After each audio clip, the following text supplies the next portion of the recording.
CTV, el periodismo en el Congreso.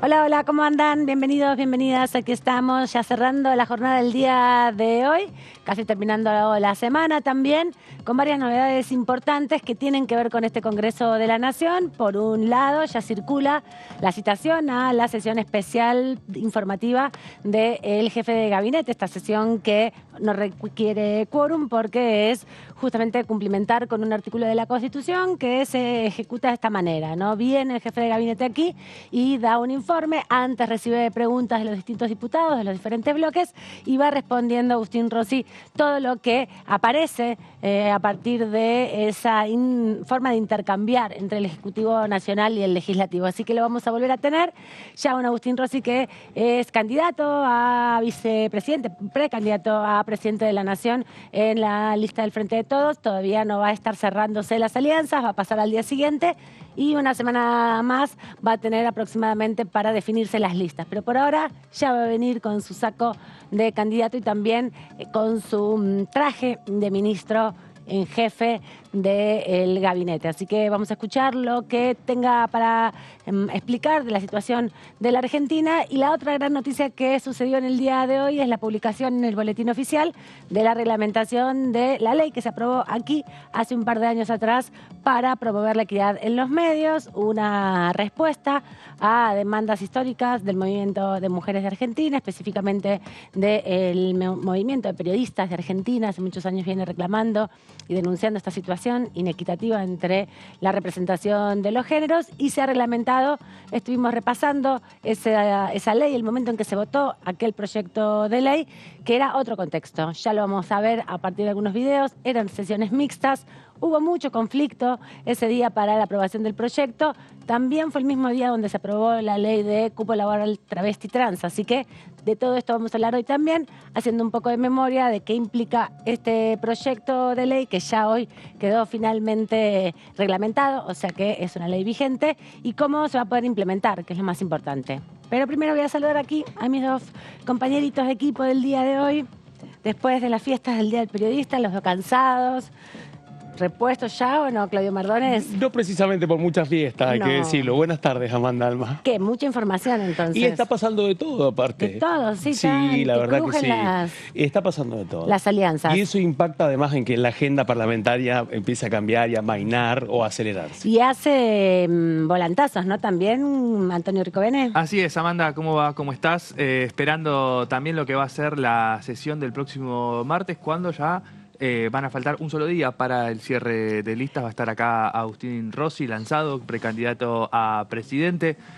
Vamos a ver cuántos son finalmente los asistentes, porque como vos decías, en medio de una campaña, después de una elección importante, como va a ser la de Tucumán o las primarias también en Mendoza, vamos a ver qué coletazos quedan de eso en esta Cámara. Claro, porque también todo esto se da en un mes, junio, donde hay muchas elecciones provinciales. Recordemos que estamos en un proceso que se inició allá por febrero, cuando se hicieron primero las PAS, las primarias abiertas simultáneas en La Pampa. Exacto. Y desde ahí hasta, fin de año tendremos cronograma en distintas provincias. Y ahora viene el tramo, digamos, de las provincias más importantes, más populosas de la zona con núcleo. Mayor cantidad de votantes. Por fuera de Mendoza y Tucumán, después viene Santa Fe y Córdoba. Claro, ¿no? que son los dos principales distritos. Y por fuera de esa situación, el otro tema relevante, me parece, tiene que ver con la serie de reuniones que se están sucediendo, al menos las que sucedieron ayer, entre el ministro de Economía, Sergio Massa, y el presidente Alberto Fernández. El ministro de Economía aquí en el Congreso de la Nación, en donde también hubo incógnitas y finalmente se encontró con la vicepresidenta Cristina Fernández de Kirchner o no. Ya mañana empieza la cuenta regresiva para lo que va a ser el Congreso del Frente Renovador el sábado, del sábado, y el lunes Convención Nacional de la Unión Cívica Radical, todo en un momento en donde, venimos de transitar, insisto, una agenda que ha estado marcada por lo que ha venido sucediendo en Juntos por el Cambio ante el debate de incluir a Juan Schiaretti y la definición final de sumar a José Luis hoy se Esper. saludó, ¿no? redes diputado sociales. nacional también, por cierto. Sí, que entiendo que se va a Exacto. sumar al bloque ella directamente, ¿no? Sí, todo Se indicaría cambiará que el lugar. Hay que ver. Creo que ha sido todo un tema que ha llevado su complejidad también. Empezamos la mañana con el anuncio de que Esper iba a formar parte de Juntos por el Cambio. En la mañana no estaba finalmente muy claro si era su inclusión como precandidato presidencial o si A iba a jugar otro gobernador, rol. Bueno, o eso no se se terminó sabe. de confirmar ahora durante la tarde, en donde no existen condicionamientos para que el diputado nacional forme parte de Juntos por el Cambio. Bien. Sí, así a la expectativa también de lo que vaya a suceder con la definición en Córdoba. Muy fuertes las declaraciones de Elisa Carrió también en el día de hoy que se conocieron, donde bueno, aparecen las respuestas de los distintos sectores. Claro, lo que pasa es que también hay actores sociales y políticos importantes que están por fuera del Congreso de la Nación, por fuera también de las candidaturas, y tienen la conducción específica en cada uno de sus espacios, ¿no? Así como Juntos por el Cambio está en constante debate para ver quiénes van a llevar a representación en cada uno de los distritos más importantes, sobre todo en Córdoba, como decíamos, Buenos Aires, Ciudad de Buenos Aires y a nivel nacional, y también cómo se va a ir ahí construyendo una relación entre los distintos sectores, porque hasta ahora hay muchos precandidatos y precandidatas lanzadas desde Juntos por el Cambio para la presidencia de la Nación, por ejemplo, y todavía no se ven esa mixtura posible de lo que se hablaba hace unos meses atrás de fórmulas mixtas, ¿no? Que haya radicales y del PRO, alguno que otro Lilito, no lo sé. Más en un momento en donde no se ordena la discusión interna del macrismo. Eso Claro, es que está lo muy contrapuesto ahí, ¿no? Eso es lo que hace que el resto de los socios de Juntos por el Cambio estén muy pendientes de eso. De hecho, la discusión del radicalismo del lunes, lo que están buscando es que no gire en torno pura y exclusivamente de la interna del PRO, ¿no? Claro. Y en un momento en donde además los tiempos están claramente delimitados por lo que puede llegar a pasar antes y después de las elecciones cordobesas. Claro, eso va a ser definitorio, que de hecho es lo que impide en última instancia y en primera instancia la incorporación de Schiaretti, ¿no? Al espacio Juntos por el Cambio. Y hay un montón de preguntas respecto al momento elegido para que suceda, otros elementos que también han cruzado la Cámara de Diputados, porque por ejemplo el presidente del bloque Córdoba Federal, Carlos Gutiérrez, fue una figura elegida por Schiaretti para plantear finalmente y blanquear cuáles eran las aspiraciones de esa combinación. Carlos Gutiérrez habló durante el sábado con el diario La Nación, en donde planteó claramente que la idea era el frente de frentes que se estaba intentando que funcione en Santa Fe y que en este caso implicaría un cambio de la marca, ¿sí? De Juntos por el Cambio, y participar de una interna abierta. Bueno, a partir de eso también fue todo un dato, digamos, que este diputado riocuartense, ex ministro de Schiaretti, fuera el vocero elegido para poder plantear cuál era la aspiración, que forma parte de una negociación que viene sucediendo silenciosamente hace por lo menos más de un año y medio. Y es verdad que en estas horas que quedan para las definiciones de las candidaturas, principalmente más allá de las alianzas, es donde se va a terminar tejiendo la respuesta a todos estos interrogantes, ¿no? Va a ser muy tensionante hasta el último momento porque parte del efecto sorpresa es lo que convoca también a, bueno, la agenda pública, ¿no? En definitiva, todos los ojos se ponen del periodismo y entonces de la agenda mediática en estas definiciones de quién será, quién no será, Exacto. estas intrigas y todo el resto de las otras definiciones que van a terminar siendo los programas, los que se expresan, las políticas de gobierno que se proponen van a aparecer a lo largo de la etapa siguiente, ¿no? Pero también en ese sentido vamos a ir repasando las actividades que tiene el Congreso de la Nación, que dentro de toda esta tensión política lo que va buscando es poder avanzar en algunas definiciones. Ayer tuvieron dictamen varios proyectos que se venían discutiendo, así que en definitiva vamos a avanzar también para conocer cómo en los próximos días, la semana próxima, también luego de la comisión de la sesión informativa del jefe de gabinete, vamos a estar trabajando en relación a las comisiones que va a haber en los próximos días. Vamos a repasar qué decía más temprano hoy la diputada Natalia Souto. Bueno, el proyecto apunta primero a visibilizar las tareas del trabajo de cuidado comunitario que en general realizan mujeres y diversidades a lo largo y ancho de todo nuestro país, pero que no tienen un reconocimiento ni social ni económico. Estas tareas son, por ejemplo, la del cuidado de adultos mayores, de niños, los comedores y los merenderos, lugares, centros comunitarios donde se realizan consejerías de género, acompañamiento a víctimas de violencia de género, acompañamiento a personas que tienen alguna situación de consumo problemático y un montón de tareas más que se realizan invisibilizadas y que si habría que pagarlas generan riquezas, digamos. Hoy en nuestro país ese trabajo no reconocido que realizan en general estas compañeras en las comunidades representa alrededor de un 16% del PBI. Entonces nosotros le decimos que se está realizando una injusticia, que necesitamos visibilizarlo, reconocerlo, porque bueno, esto tiene que ver sino con la feminización de la pobreza y con generar más desigualdad. En este marco, el proyecto lo que propone es crear primero un relevamiento de todos estos centros y las personas que trabajan en estos centros comunitarios, un observatorio para poder diseñar políticas públicas al respecto, después también un programa de infraestructura, porque la mayoría de estos centros comunitarios se realizan en casas de personas, digamos. Entonces, bueno, también hay que acondicionarlos como corresponde y por último, un reconocimiento económico equivalente a un salario mínimo vital y móvil. Por eso lo que planteamos es que tiene que haber un reconocimiento, pero además por esta tarea y por amor al pueblo, a su prójimo, a la comunidad y sobre todo porque sienten, si después pueden ver la actividad, seguramente lo van a contar ellas que te dicen, bueno, yo tengo el comedor y si yo cierro yo sé que tal vecino, tal pibe se va a quedar sin comer y bueno, y a veces ponen hasta de su propio bolsillo para mantener los comedores y los merenderos. Entonces nosotros lo que creemos es que es una tarea que debería realizar el Estado, digamos, o resolviendo las cuestiones laborales o asistiendo, y si no es así, lo realizan otras personas que si le tendríamos que pagar, tendríamos que gastar dinero. Bueno, ¿por qué a ellas no se les reconoce ese trabajo que vienen haciendo? Que cuidar es trabajo, ese es el planteo del proyecto, que hay que reconocerlo porque es un trabajo que están haciendo. Ahí escuchábamos a la diputada Natalia Souto sobre la presentación de este proyecto para reconocer el trabajo de las tareas comunitarias que se dan en los barrios populares.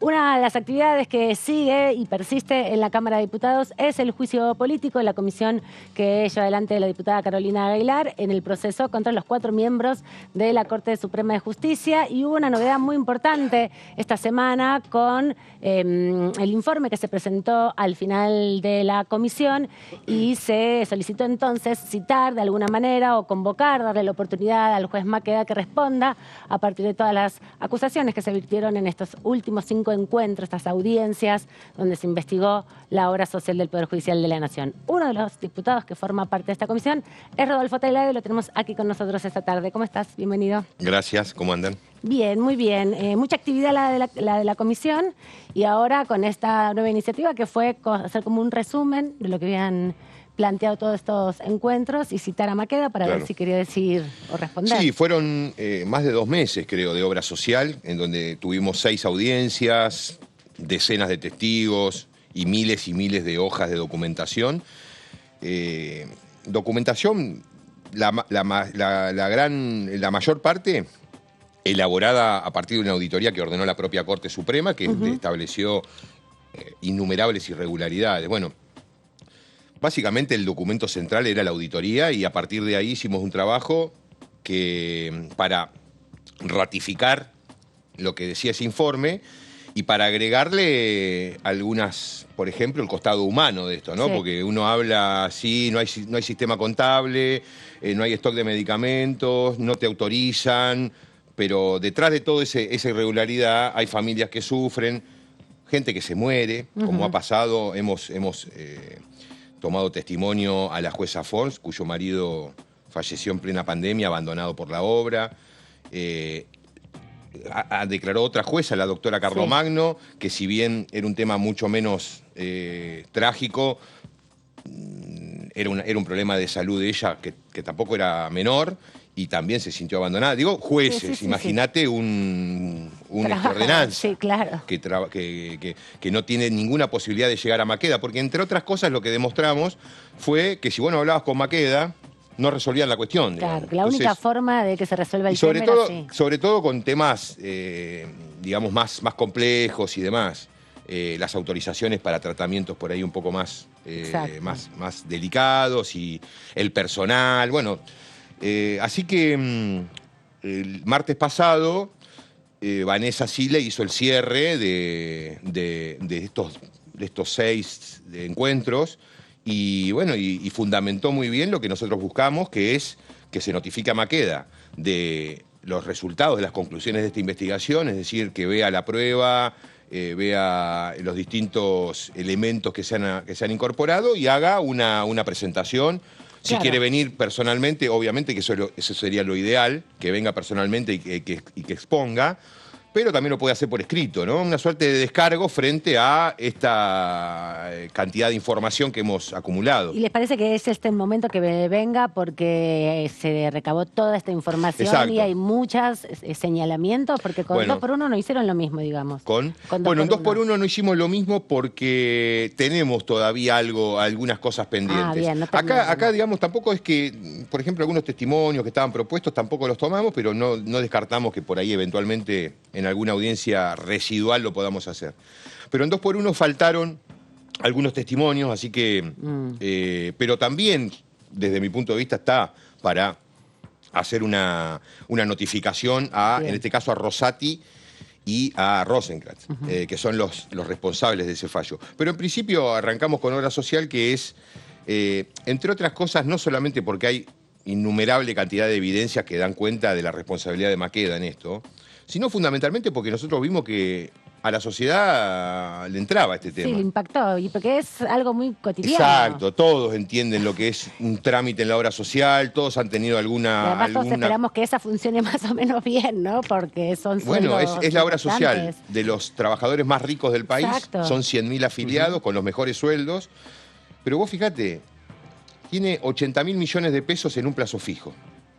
Y no tiene sistema informático, no tiene sistema contable, no cubre auditoría médica, no cubre dirección de auditoría de gestión. Es decir, milagrosamente no estalló por el aire esta obra social, con el nivel de afiliados que tiene y con obviamente con el caos administrativo, contable, de todo tipo. Pero también el planteo de Vanessa Siley, que era básicamente un planteo del bloque, no solamente es la citación a Maqueda, la delegación en la presidenta de la elaboración de la convocatoria, sino también la creación de una subcomisión. En principio serían de 3, pero pueden ser de 5, con miembros de la oposición y del oficialismo, que se va a ocupar de analizar lo que queda pendiente de obra social. ¿Qué queda pendiente de obra social? La responsabilidad de los otros 3 ministros.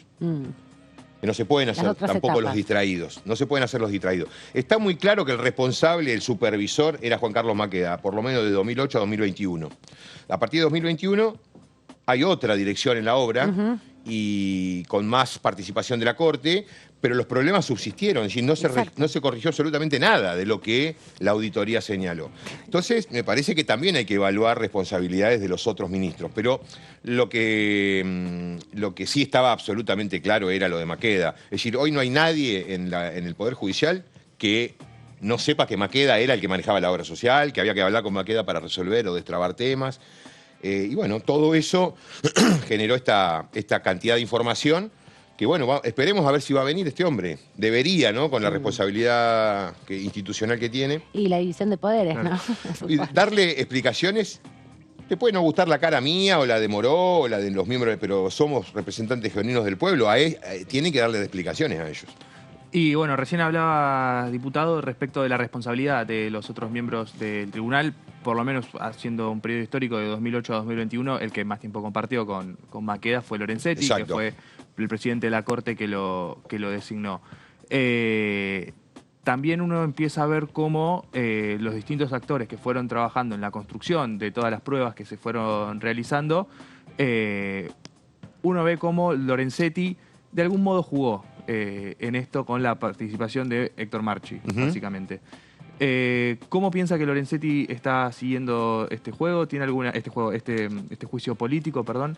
¿Tiene alguna información respecto a eso? ¿Y hasta qué grado de responsabilidad llega él? Bueno, Lorenzetti tiene varias acusaciones, por empezar. La obra social no le es ajena. O sea, está bien, hay una responsabilidad directa de Maqueda, pero él fue el presidente de la Corte durante todo ese periodo, el periodo Maqueda que le denominamos nosotros. Con lo cual, seguramente tiene responsabilidades. Seguramente tiene responsabilidades. también está acusado del fallo de la coparticipación. Es decir, la coparticipación es el único fallo de todos los que estamos tratando que firmó Lorenzetti junto con los otros 3 jueces. En sintonía, digamos. Exactamente. En la misma línea. Por lo tanto, le corresponde la investigación también a él. Y no nos olvidemos que la coalición cívica tiene una denuncia muy fuerte contra Lorenzetti, que la estamos tratando, más allá de que no sea parte de las audiencias, porque la verdad que la coalición cívica no le pone garra a eso, por lo menos de momento. No preguntan. No empujó. No, porque, viste, una cosa es cómo transitan el juicio político con el tema obra social. Sí. Ellos tienen que defender o por lo menos evidentemente están para defender a los 3 jueces. Pero no movieron ninguna ficha con respecto a su propio juicio político. Nada. La semana pasada se ve que le han tirado las orejas desde el 4º piso de Talcahuano 550 y vinieron con una batería de medidas de prueba que ya estaban aprobadas cuando iniciamos la admisibilidad. Claro. Porque no nos olvidemos, nosotros declaramos admisible la denuncia de la coalición cívica contra Ricardo Lorenzetti. Sí. Que básicamente dice que es un corrupto, que es ladrón, que se enriqueció ilícitamente, que maneja plata, que tiene empresas. Que tiene contrataciones. Exactamente, digamos, es una denuncia picante. Sí, fuerte. Bueno, se ve que han ajustado algunas tuercas, vinieron la semana pasada, se presentaron en la comisión y pidieron que se instrumenten las medidas que ya habíamos votado inicialmente, hace varios meses, y le dieron un poquitito de empuje al tema. Vamos a ver cómo sigue.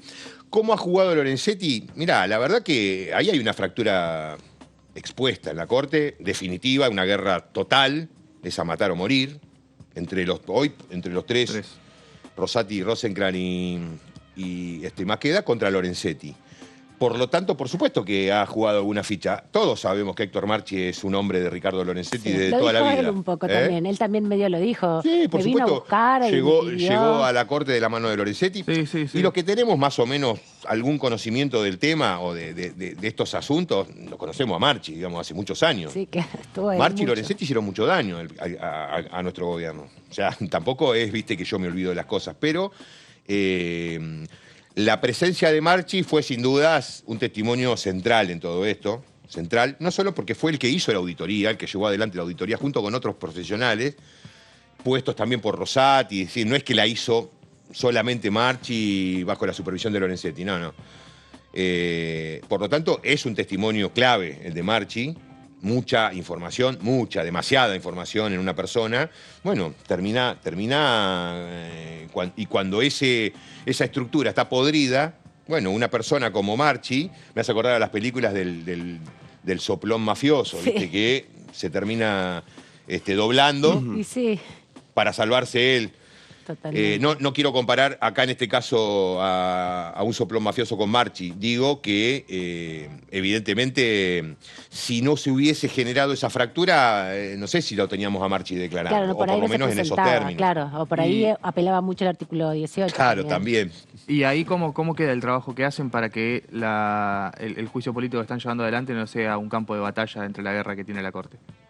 No, nosotros eso no lo podemos manejar. No lo podemos manejar. Digo, que no sean usados para... Bueno, en principio nosotros tenemos la posibilidad de evaluar cada paso que damos. Es decir, si la semana que viene vamos a, por ejemplo, o la semana pasada, íbamos a traer a 4 o 5 testigos que trajimos, que fueron importantes, algunos muy importantes, nosotros evaluamos todo, digamos, a ver quién lo propone, qué es lo que viene a decir, sobre qué documentación va a declarar, y si tenemos información de que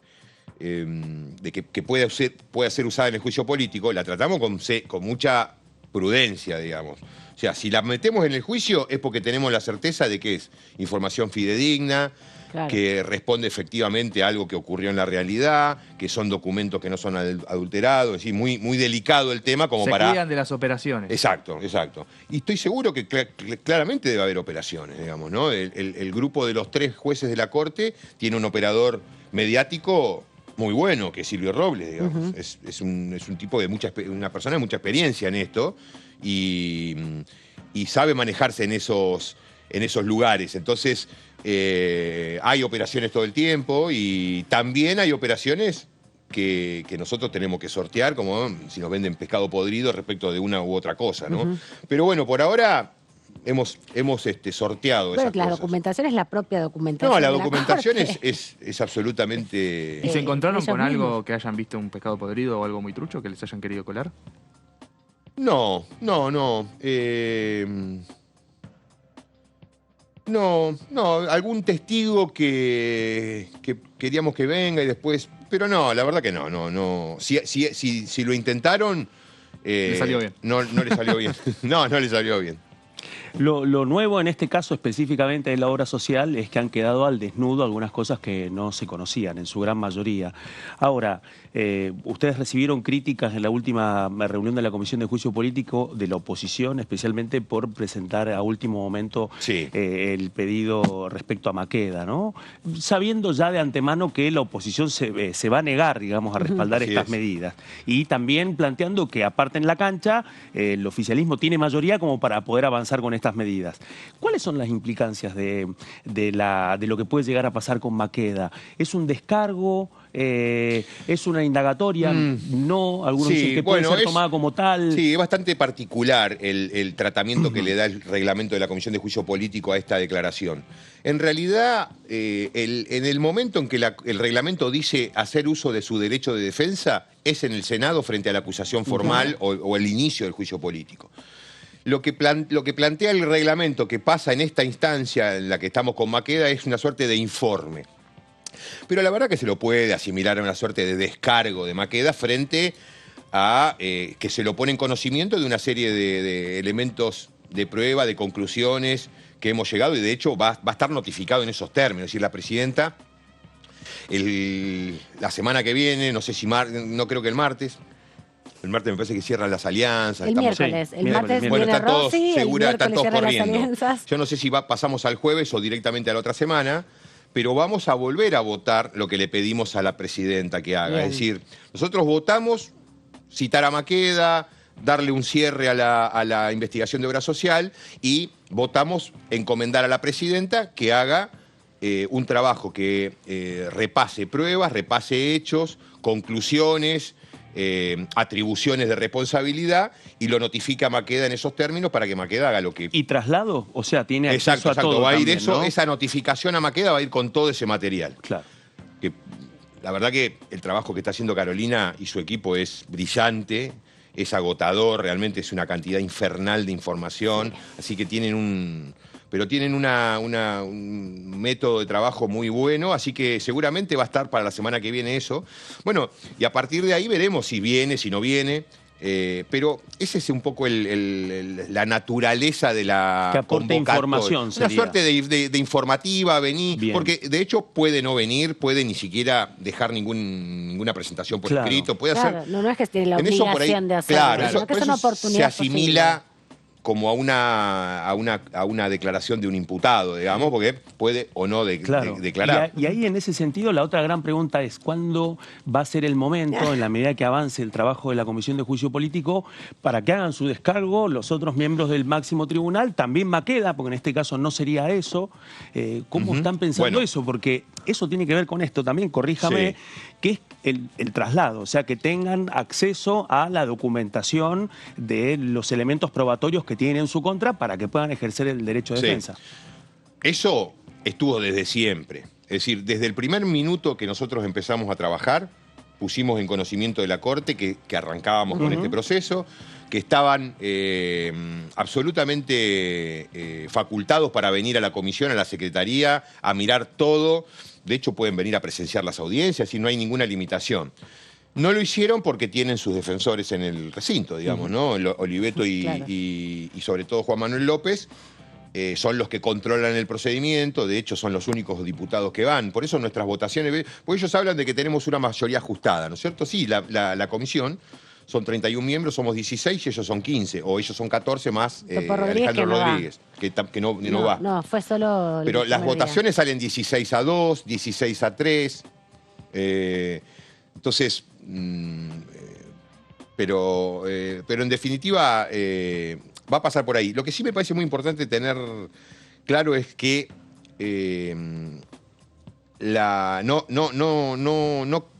tenemos un final nosotros. Es decir, porque no solamente que falta todavía coparticipación y Consejo de la Magistratura, Que son complejos esos temas que son políticamente sensibles, son complejos, sino que ya se amplió la denuncia por los fallos de San Juan y Tucumán, y yo tengo preparada una ampliación, no sé si la tengo que poner en consideración del bloque, por 4 hechos muy delicados que tomamos conocimiento en el curso de la investigación. Héctor Marchi amenazado para no venir a declarar y para que no presente documentación. El sobreseimiento de Rosati, digamos, denunciado por Marchi, el sobreseimiento de Rosati a cambio de contratos para el juez que tenía que resolver la cuestión. La estructura de 150 millones de pesos por año que mantiene Rosenblatt de ñoquis, que no producen absolutamente nada. Estas 3 cosas, puestas por Ricardo Lorenzetti en su voto en acordadas, como disidencias de decisiones que toma. Explicación como fundamentos de las decisiones. Por ejemplo, cuando desplazaron a Marchi, eso fue a través de una acordada. Firmaron los 3. Lo desplazaron a Marchi, básicamente fue una suerte de despido. Sí, justo antes o después de haber venido acá. Antes. Antes de venir. Y en esa acordada, la disidencia de Lorenzetti fue que Marchi es una persona que muy, muy profesional, proba que esto, que el otro, pero que está amenazado. Y puso también, Carlos Rosenblatt armó una oficina, una secretaría que no se sabe bien de qué es, que sale 150 millones al Estado Nacional por año y no produce absolutamente nada. Y el cuarto hecho es la eliminación del correo electrónico oficial de Horacio Rosati, que se produce cuando trascienden los chats de Robles y de Alessandro. En ese momento ordena la destrucción de su mail. Y que no quedan más pruebas. Bueno, nada, el director de sistemas declaró y dijo que no se puede recuperar la información. No se puede recuperar. O sea, no hay backup, digamos. No hay acceso a esa información. Exactamente. O muy sea que irregular. van a ser pedidos que van a poner también en consideración para ampliar las denuncias, para mostrar parte de las irregularidades. Es que no podemos mirar para el costado. Si en el medio de un proceso político aparecen esto, nosotros estamos denunciando algo, pero aparecen estas cosas que son muy graves, nosotros tenemos hasta la obligación tenemos de poner, de ampliar la investigación, el juicio. Entonces, ¿eso lo va a proponer la próxima semana? Tengo que hablarlo en el bloque, seguro. El lunes creo que tenemos una reunión de bloque y lo voy a plantear ahí, a ver qué. Yo creo que. ¿Cuál es la oportunidad? Digamos que es claro, más que el ok, yo creo que eso está. Es el momento en que lo tenemos que presentar. Vamos a ver. Bueno, y finalmente, que te dejé sin contestar la pregunta de cómo vamos a encarar los otros 3 jueces con los otros casos. Bueno, ahora arranca. Espero, con participación. Sí, porque en el medio de este proceso electoral. Claro. Nosotros queremos que vengan gobernadores, entonces es una agenda bastante compleja. En este junio, terrible. Ya después empieza la campaña. Después las PASO. Sí. Y el tema coparticipación y el tema Consejo de la Magistratura involucra mucho también a candidatos y también a personajes importantes de la política. Bueno, por lo pronto uno de los testigos es Guado en coparticipación. Él era el que iba a las audiencias en la Corte. Ahora, más allá de que nos pongamos a investigar en particular estos casos, lo que está olvidándose, pero para nosotros no, son los chats. Es decir, hoy hubo una terrible resolución de la Cámara Federal, de Irursun y Fara, 2 delincuentes. Fara lo salvamos nosotros en el Senado. Fara era camarista federal, tenía muy mala fama de corrupto, y una de las cosas que hizo Macri cuando llegó, hizo la movida para echar a Freiler, acuérdense de todo ese. Sí. Y cuando echan a Freiler, fuerza la renuncia de los otros 2 camaristas. En realidad la renuncia de Ballestero, que se jubiló, y el pedido de traslado de Fara. Fara se asustó, pidió el traslado porque el macrismo arrasaba con todo. Entonces el macrismo le dijo, bueno, yo te perdono, te doy el traslado a otro lugar. Terminó en un tribunal oral federal de San Martín y cuando Alberto asume la presidencia, algunas de esas cosas empezaron a revertirse. Y nosotros, qué sé yo, no sé, decidimos revertir lo de Fara.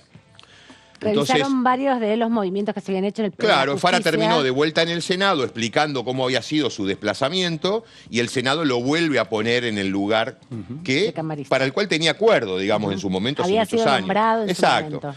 Y lo único que hizo desde ese momento para acá es sacar resoluciones a favor del macrismo. Lo único. Y hoy sacó una terrible. Rechazó la querella de la FIP en la causa del Lago Escondido. Declaró nulo la orden del juez de Bariloche que ordenaba entrecruzamiento de llamados entre los jueces. Ah, también. Sí, O sea que suspendió la investigación de alguna básicamente manera. está tirando Tiró la para investigación atrás. a la basura, exactamente. Pero no se la van a llevar tan fácil porque en el Consejo de la Magistratura hay una investigación contra esos jueces. Te quería preguntar eso porque en tu canal de YouTube estás siguiendo permanentemente las actividades del Consejo de la Sí. Magistratura y denunciabas que hay una estrategia de la oposición, tanto en el foro político como en los representantes de los jueces y de los abogados, para impedir nombramiento de jueces que ralentizan y dificultan, Sí. bueno, el buen funcionamiento de la justicia para la justicia también ordinaria, para Es las que- personas comunes, digamos. Es que ¿no? ese es el ¿Cómo verso. es lo que está pasando? Bueno, pero es que ese es el verso con el que engañan a todos. De la mano de los medios de comunicación que en lugar de comunicar, engañan, confunden. Hace un mes y medio, más o menos, en el plenario del Consejo de la Magistratura, presidido por Rosati, llegaron alrededor de 80 ternas. 80 ternas que es para cubrir 80 cargos vacantes. O sea, una cantidad. Imagínense que estamos hablando de 700, menos de 800 jueces en todo el país. Es decir, 80 lugares es un montón. sí. Es un montón. Esas ternas venían de las comisiones, ¿no? Es un trabajo parecido al del Congreso. Se dictamina en comisión y se vota en el recinto. Habían pasado por exámenes también, ya habían Sí, todo el concurso, cumplimentado ese claro, concurso. exámenes, antecedentes, entrevistas personales, estaba totalmente liquidado. Después de todo ese proceso, la comisión de selección de magistrados elabora las ternas, se votaron las ternas, todas estas 80 ternas. Se votaron con el voto de ellos. Acompañaron todo el proceso. No solamente acompañaron, muchos de los dictámenes eran de ellos. Propuestos por... Eran de ellos, es decir, se arman subcomisiones, a veces hay un opositor y un oficialista, a veces hay un juez y otro, pero la mayoría de esas 80 ternas habían participado el macrismo, el radicalismo, los jueces Los en la abogados. elaboración de esas ternas y votaron a favor de esas ternas en la comisión de selección. Cuando fueron al plenario, votaron todos en contra. Todos en contra, 80 ternas Los en que contra. unos meses antes habían votado a favor, votaron Exactamente. ¿Y a qué completamente... responde, digamos, ese giro? ¿A qué responden? A que no quieren que este gobierno nombre más jueces. Claro. Ellos parten de una premisa equivocada, parten de entender que el gobierno puede nombrar jueces. La verdad que con la realidad del Senado... Es muy difícil que se reúna, menos nombrar jueces. Entonces, Bueno, estos tienen lo que como quieren 100 es pliegos.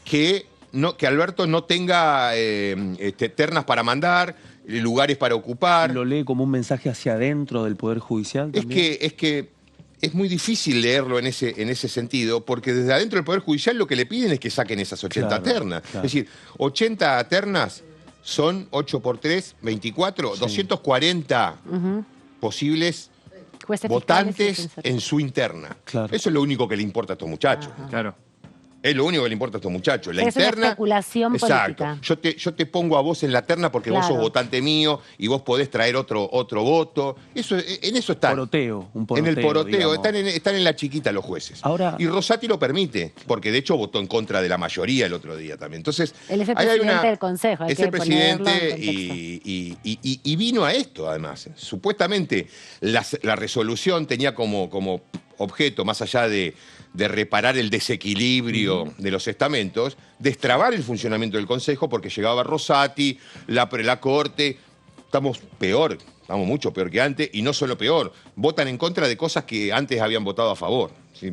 Medio absurdo. Diputado, yo le quería preguntar, falta poco para el cierre de alianzas, el cierre de listas. ¿Ve la posibilidad de una lista de unidad en el frente de todos? Ya hay distintos candidatos, piensa que se puede llegar a un acuerdo, piensa que no.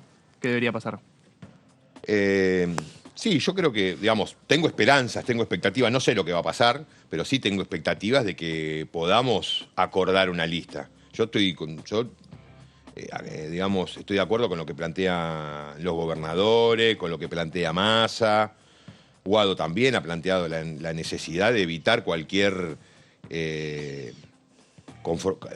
confrontación interna. Es decir, en el peronismo las internas Son duras. no se sabe, viste, cómo termina. Sabe cómo empiezan, pero no se sabe cómo terminan. Y Exacto. es un riesgo muy grande que estamos corriendo con un gobierno que no tiene, digamos, prácticamente adhesión, digamos, una gestión que no tiene adhesión o tiene muy poca adhesión. Además de esa situación, vamos a ir a una, digamos, un enfrentamiento, o más allá de que sea, viste, por ahí en un tono, pero Cordial, pero la verdad que confrontante. ya los tonos no están muy bajos, ¿no es cierto? Es decir, falta todavía 10, 15, 20 días para el cierre, todavía tenemos que resolver esto y ya hay. Está ¿viste? caldeado. Hoy vi a Victoria Tolosa Paz con Cecilia Moró, Sí, ayer. Sí, poco o ayer. Sí, Entonces, Ahora, en 2019 hubo una lista de unidad y después los 4 años de gestión demostraron otra cosa. bueno, pero la gestión no. La gestión de Alberto no obedece, digamos, que no haya estado a la altura, no obedece a la forma en que definimos la candidatura en 2019. Digamos, eso responde a otra cosa, responde a que Alberto decidió, no sé, pensó que digamos, que no tenía que darle bolilla a Cristina, que, viste, 12 años de ejercicio del poder y además un país pujante, más allá de todos los despelotes que teníamos, y no le dio bolilla a un problema de Alberto, pero no de cómo lo definimos en su momento. No, yo creo que hay que ir a un candidato de consenso y en ese sentido hay buenos candidatos. Axel es un buen candidato. Claramente es una definición que hay que tomar, ¿no? De la provincia o la ciudad, Sí, o la nación. nación. Pero Axel es un candidato muy competitivo. Y Guado también es un muy buen candidato, que tiene un poquito menos de instalación, obviamente, que Axel. Es menos famosa. Pero con una capacidad, digamos, yo voy por Guado, si alguien me pregunta. Quería terminar la entrevista porque, bueno, ya hace un montón de tiempo que te tenemos acá conversando, pero también la semana pasada estuviste siendo protagonista por el Día de la Donación de Órganos, el proyecto que Así es. presentaste de resolución. Estuviste acá en la Cámara de Diputados. Contanos un poco del proyecto y cómo también desde la oposición a otros sectores se va recepcionando esta iniciativa. No requiere una inversión económica. Bueno, vamos muy a ver, grande. no, en principio no. Lo que presenté fue un proyecto de resolución para que se declare de interés de la Cámara de Diputados un programa nacional Sí. que lanzó el INCUCAI a fines del año pasado.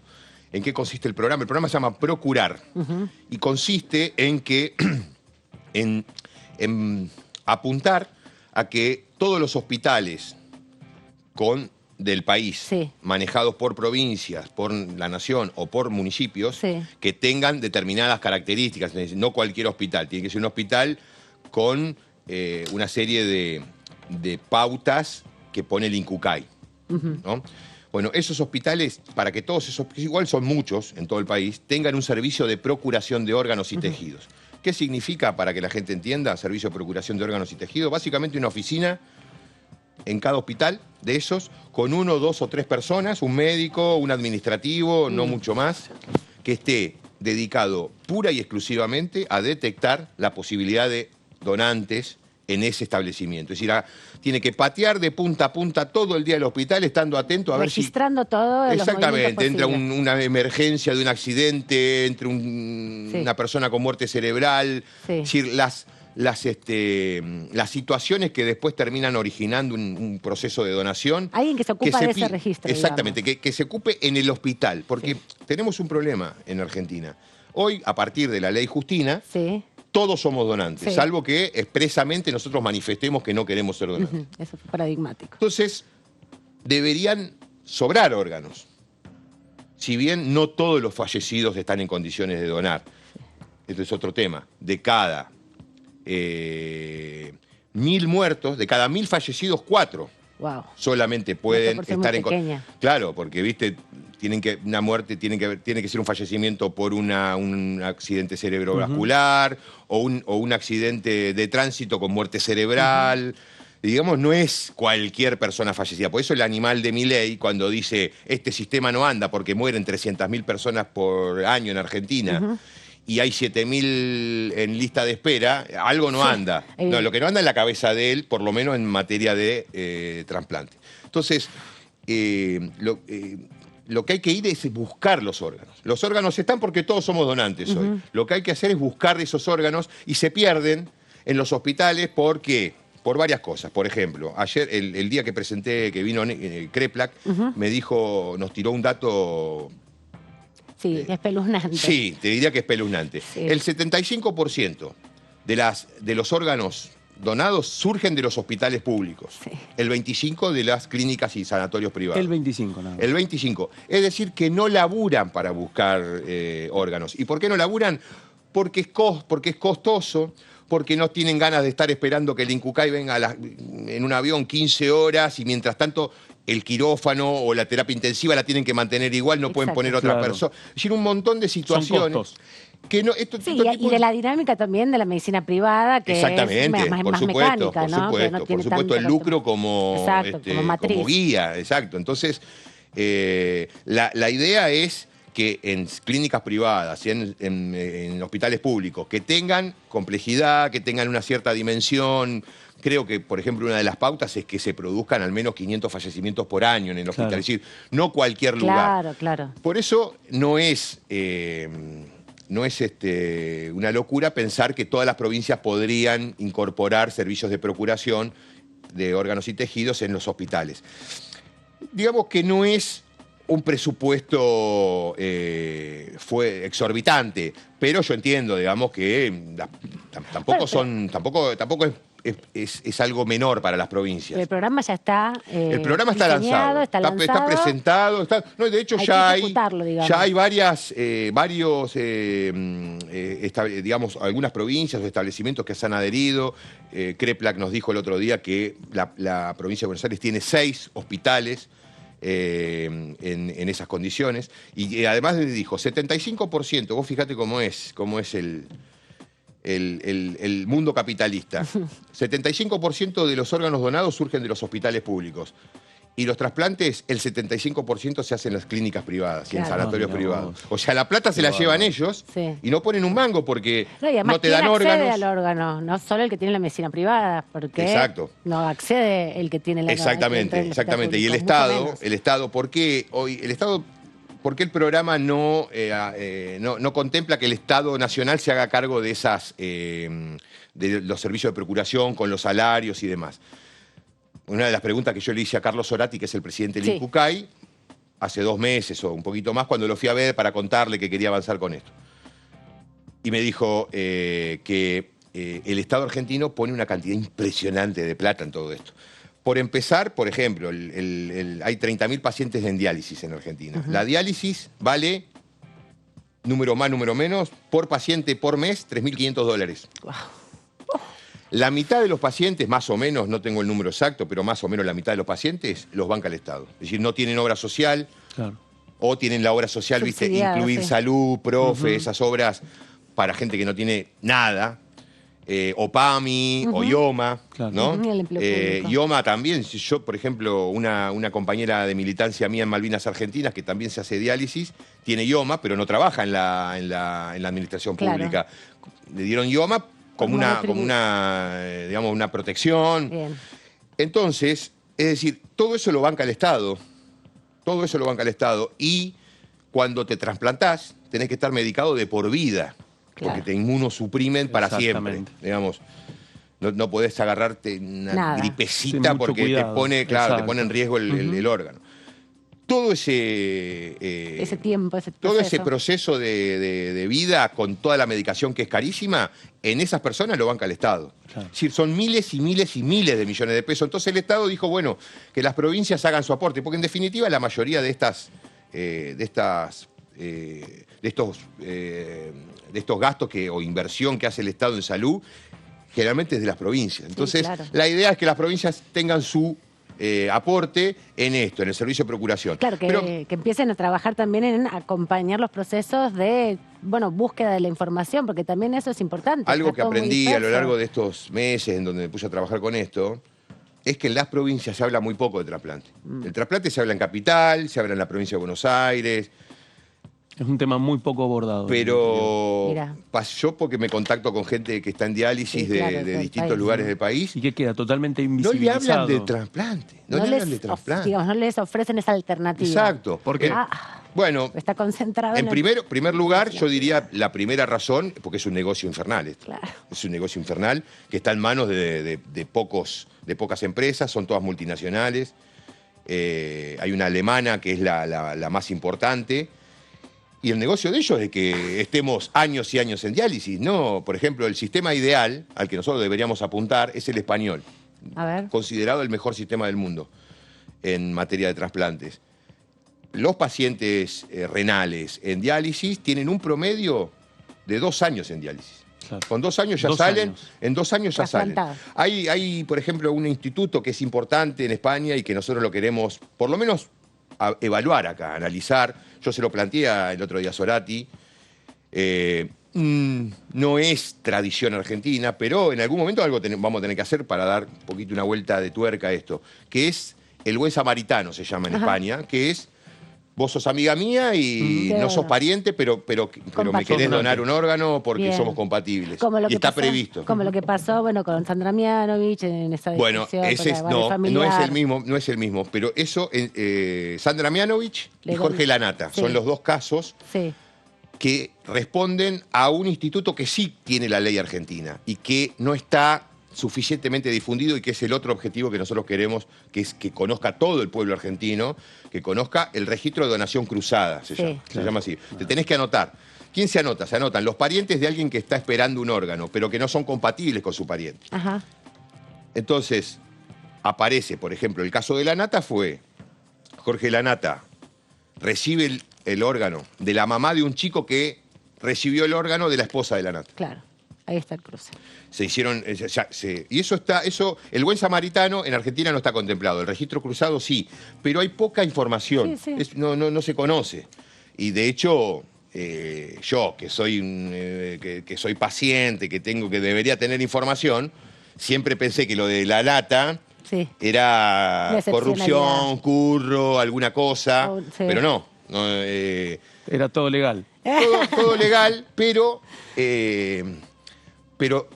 llegó la nata, no llegó un anónimo. Claro. ¿viste? Claro, ese es el problema. ¿Quién Sí, accede? El tema del acceso es, bueno, Y en el caso de Sandra Mianovich también, Sí. porque Mianovich era digamos, la conocida.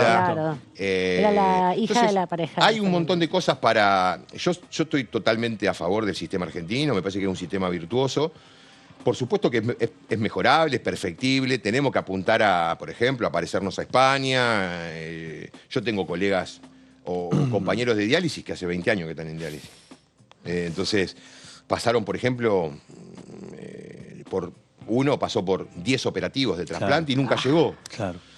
Entonces, viste, hay que hacer un ajuste, pero de ninguna manera podemos pensar en un cambio de sistema como el que está planteando un candidato que tiene chance de ser presidente de la nación, digamos, ¿no es cierto? O sea, Javier Milei está muy bien posicionado en las encuestas y tiene un discurso, más allá de lo perverso, totalmente irresponsable y peligroso. Sí, decir, exacto. Y banalizante, ¿no? De la Exactamente, situación. no conoce el Muy- tema y no sabe el impacto que tiene. Vos fíjate, yo recién te hacía un panorama de quiénes acceden a diálisis, Sí. quién le paga el tratamiento, la mayoría del Estado. sí. Es decir, que no tienen recursos. Exacto. O sea, ¿cómo puede tomar la familia del paciente, ni hablar el paciente, pero la familia del paciente que va a tener que conseguir plata para comprar el órgano porque viene a la presidencia y el sistema que está actual lo va a borrar porque no sirve, porque esto, porque el otro, Porque porque el la gasto. gasta?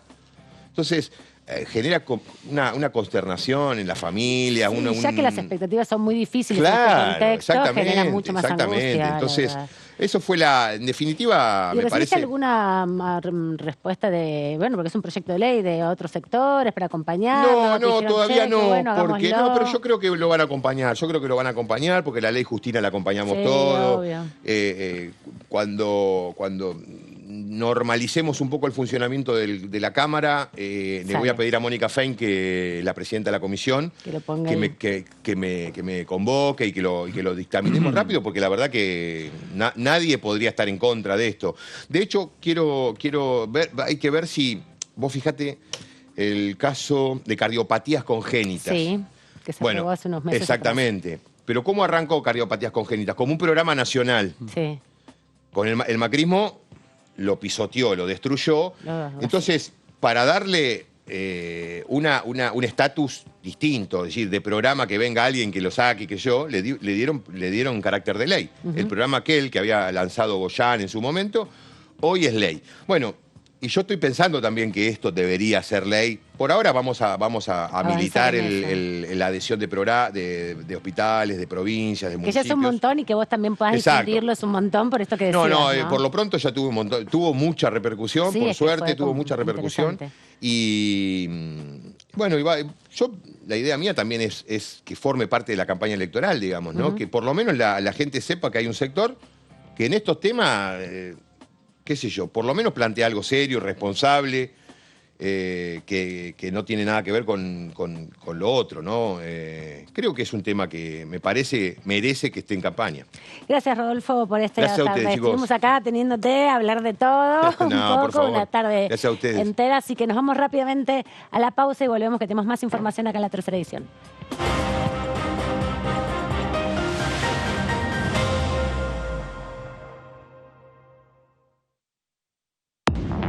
Hola, hola, ¿cómo están? Muy bienvenidos a una nueva edición de Ecoagenda.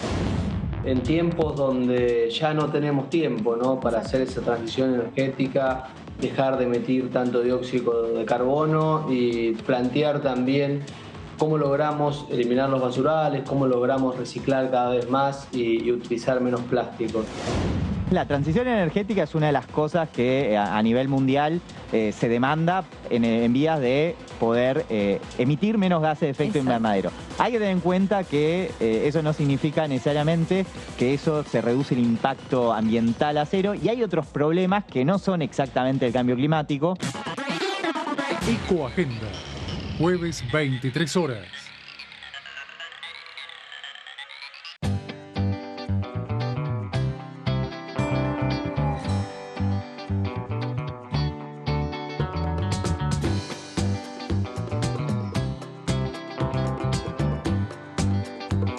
Para hacer visible y formalizar el trabajo en casas particulares, creamos el programa Registradas, generando empleo digno y de calidad. Inscribiendo a una trabajadora de casas particulares, formalizás un puesto de trabajo y asegurás que acceda a todos sus derechos. A través del programa Registradas, durante los primeros 6 meses, el Estado cubre el 50% del sueldo de las nuevas trabajadoras. Una herramienta para visibilizar, formalizar y reconocer el trabajo del personal de casas particulares. Argentina Presidencia.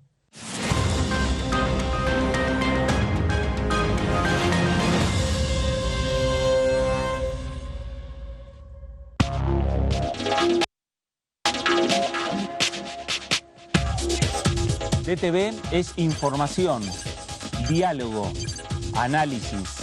DTV es federalismo, libertad de expresión, pluralidad de voces. DTV es todo lo que en democracia un país debe ser. DTV es tu voz en el Congreso. Este 2023, seguí eligiéndonos. DTV, el periodismo en el Congreso. Estamos empezando, vamos a estar durante toda la jornada. ¿Qué pasa con la cárcel federal de Coronda? Claro. Una obra que no llega a concretarse y que podría alojar muchos de estos presos de alto perfil, que le decimos, que están vinculados al narcotráfico, que tienen que tener restricciones particulares, no solamente con los celulares. Régimen de visita, los lugares donde se alojan. Queremos avanzar con los 48 proyectos que existen de licencias, porque nos parece que es una manera de avanzar con el proyecto general, o sea, ir tomando por partes el cuidar en igualdad para poder avanzar en el todo. Esa es la aplicación posible. DTV, primera mañana, de lunes a viernes. Continúa abierto el registro de acceso para los subsidios a la energía. Ahí podrás realizar la solicitud para acceder a los subsidios de gas y electricidad. Ingresá a www.argentina.gov.ar/subsidios y completa el formulario de inscripción. Acordate de tener las facturas a mano, ya que se te van a solicitar datos de medidor y número de usuario. No hace falta que el servicio esté a tu nombre. Con la segmentación energética, construimos un sistema energético más justo y sustentable y seguimos acompañando a quienes más lo necesitan. Secretaría de Energía, Ministerio de Economía, Argentina Presidencia.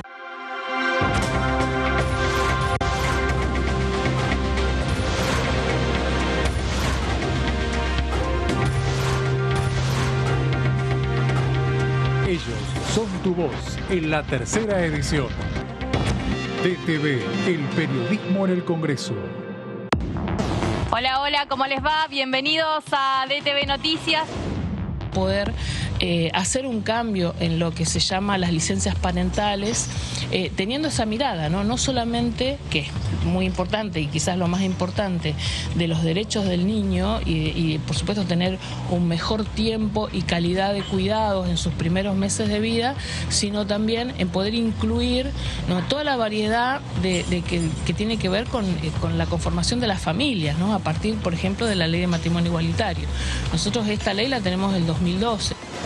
Lo que va a ser interesante va a ser la reunión de la comisión del día jueves de ciencia, presidida por Facundo Manes y con donde Mara Brauer, una aliada muy fuerte de Daniel Filmus, es la vicepresidenta, y que va a tratar de informar sobre el proyecto de ciencia que hace rato se aprobó en la Cámara de Senadores y ahora también pasó por la Cámara de Diputados cuando tuvieron varios integrantes del Ministerio de Ciencia y Tecnología encabezados justamente por Filmus en la Cámara de Diputados.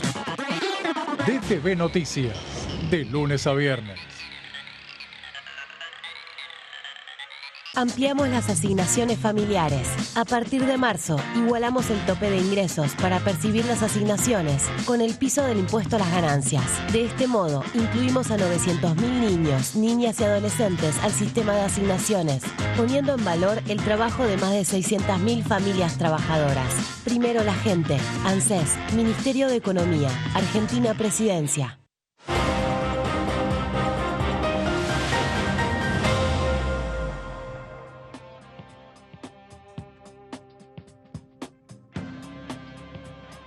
Segunda hora aquí en la tercera edición de ETV y estoy aquí paradita al lado de estas placas en la pantalla porque hoy les contaba al principio del programa que se reglamentó finalmente la ley de equidad de género en los medios, en conmemoración sobre todo ayer, Día de los Periodistas y las Periodistas. Se conoció esta mañana a través del boletín oficial la reglamentación de esta ley que fue aprobada a mediados del 2021, en junio del 2021, y que fue en un contexto de mucha discusión política. Un momento del Congreso de la Nación donde se hacían las sesiones remotas y mixtas, acuérdense, todavía en pleno proceso pandémico, ya saliendo del ASPO, pero en el DISPO, en ese proceso también de empezar a movernos. Y aquí en la Cámara de Diputados, diputados sentados en sus bancas y diputados con comunicación telemática. Vamos a ver ahora en un ratito el contenido de esta ley, pero lo importante para recordar ahora es que fue aprobada por 134 votos, algo que es muy importante porque las ausencias que se marcan aquí, los 107 ausentes, son principalmente del bloque de Juntos por el Cambio. En medio de este debate, de esta sesión, una sesión donde también se aprobó el cupo laboral travesti trans, Juntos por el Cambio había acompañado el debate en comisiones, apoyaba la iniciativa, pero hubo muchas presiones que fueron incluso denunciadas en el recinto, por ejemplo, por la diputada Claudia Bernaza, ¿no?, que comentó que le habían llegado a su casilla de mails varios mensajes intimidatorios de las principales empresas productoras de contenidos audiovisuales, de los medios de comunicación, quejándose de uno de los artículos, el artículo 8, que plantea un estándar para acceder a la pauta publicitaria, donde quienes demuestren que hay equidad de género en sus medios van a tener preferencia. No dice que se le va a sacar la pauta, pero sí establece un estándar mínimo para el cumplimiento de la norma. Esa fue la razón por la cual Juntos por el Cambio no acompañara esta norma. Fue finalmente votada por el Frente de Todos, por el Interbloque Federal, que aportó muchos votos a la aprobación en general y se diferenciaron cuando se votó en particular este artículo número 8. También el Frente de Izquierda y Provincias Unidas, todo un bloque de diputados y diputadas que lograron 134 votos, 7 ausentes, era una forma también, 7 abstenciones, perdón, era una forma también de dar cuenta de la crítica al proyecto, y los 107 que decidieron no estar presentes, no loguearse en ese momento. Se trató de una sanción definitiva porque venía con media sanción de la Cámara de Senadores. Si podemos, repasamos el tuit de hoy de la actual vocera presidencial, Gabriela Cerruti, que publicó en la red social hoy la información de la publicación en el Boletín Oficial, que fue una de las defensoras de este proyecto. En su tuit, la entonces diputada de la Nación, Gabriela Cerruti, se puso a sí misma en el momento que estaba defendiendo este proyecto y sostuvo que entró en vigencia la Ley de Equidad en los Medios, una ley pionera en el mundo que busca romper con las estructuras machistas de las empresas de comunicación que hacen periodismo desde un paradigma de sesgadamente masculino, un paradigma sesgadamente masculino, dice la entonces diputada de la Ciudad Autónoma de Buenos Aires, del Frente de Todos. Pasamos a la otra placa para que la vean en ese pedacito, justamente cuando ella comentaba este momento de debate en la Cámara de Diputados. Si les parece, la repasamos, el momento en que ella, del 10 de junio del 2021, decía su defensa del proyecto de equidad en los medios. Sí, claro que queremos meternos con el contenido de los medios. Queremos que los medios sean pensados tan bien por mujeres, por disidencias, por travestis, por trans, que hagan que el discurso que llegue a la sociedad, que la agenda que llegue a la sociedad, que la manera de comunicar que llegue a la sociedad incluya esas sensibilidades, esos padeceres, esa manera de abrazar los diferentes temas que va atravesando la sociedad. Entonces no estamos hablando solamente de cupo, no estamos hablando de que tiene que haber igual cantidad de hombres que de mujeres. Lo que estamos hablando es lo que tiene que cambiar es la perspectiva de los medios de comunicación, porque creemos en los medios de comunicación y creemos que efectivamente ahí se construye parte del sentido común colectivo. El fragmento justamente que escuchábamos de la entonces diputada Gabriela Cerruti. Lo que busca esta ley es promover la igualdad real de derechos y oportunidades sin importar identidades o expresiones de género u orientación sexual en los medios de comunicación, tanto públicos como privados. También se refiere en la próxima placa un poco más esta ley, que hoy fue promulgada. El decreto que hoy se dio a conocer crea además la unidad de coordinación interjurisdiccional para garantizar mecanismos y procedimientos para su cumplimiento, y además garantiza el cumplimiento del principio de equidad en la representación de los géneros en los medios. También vamos a repasar lo que decía el diputado Germán Martínez. Quiero compartir este fragmento del momento en que justamente daba cuenta de la decisión de Juntos por el Cambio de no acompañar el debate. Finalmente veíamos cómo se dio la votación y, cuestionar en todo caso la oportunidad para la aprobación de esta ley, que fue también defendida por diputadas de la oposición, pero que justificaban su abstención a la votación o su ausencia en el momento de votar justamente por las definiciones respecto a la pauta publicitaria. Veamos lo que decía Germán Martínez. Diputado Martínez, en el uso de la palabra. Gracias, presidente. Pedí la interrupción porque justo lo que venía mencionando la diputada Bernaza, principalmente cuando hizo lectura del mail que recibió hace algunas horas, nos tiene que dejar en claro algo. Lo que se están levantando en este momento de sus bancas no lo están haciendo por pedido de la radio comunitaria de Chascomús, como se dijo anteriormente. Se están levantando una vez más por la presión de los grandes medios de comunicación en la Argentina. Y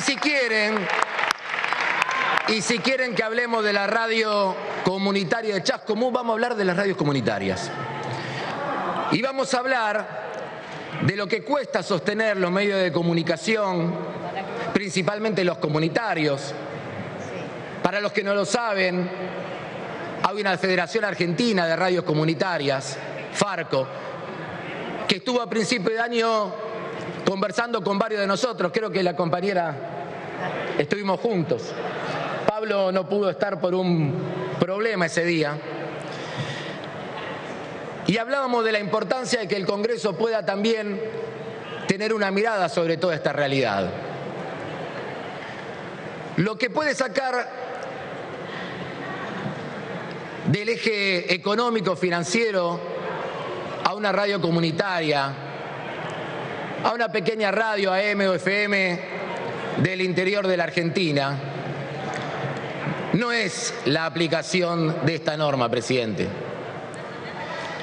Es la situación de absoluto desamparo en la cual están estos medios de comunicación,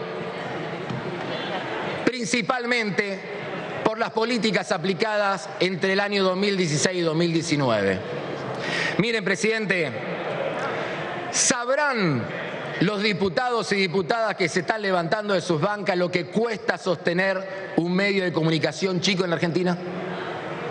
Sabrán lo que fue el impacto brutal del tarifazo eléctrico en el mantenimiento, por ejemplo, de una pequeña AM en el interior de la Argentina. Sabrán, presidente, lo que cuesta juntar peso por peso los costos de Internet, por ejemplo, en el interior de la Argentina. Por lo tanto, si vamos a hablar de estas cosas, vamos a llamar a las cosas por su nombre, presidente. Si queremos después trabajar sobre aspectos concretos que permitan garantizar la sustentabilidad en el tiempo de estos actores y sujetos fundamentales de la comunicación popular en la Argentina, bienvenido sea. Juntémonos, estoy seguro que la Comisión de Comunicaciones puede ser un ámbito bárbaro para poder dar una discusión de fondo. Pero en algún lugar cansa la idea de que nosotros tengamos que permanentemente estar hablando de que protegemos a los chicos, pero en realidad lo que estamos haciendo es garantizando los intereses de los grandes. Entonces, presidente, corto mi interrupción, le agradezco a la diputada Bernaza, pero me parece que algunas cosas las tenemos que poner blanco sobre negro en esta sesión. Gracias.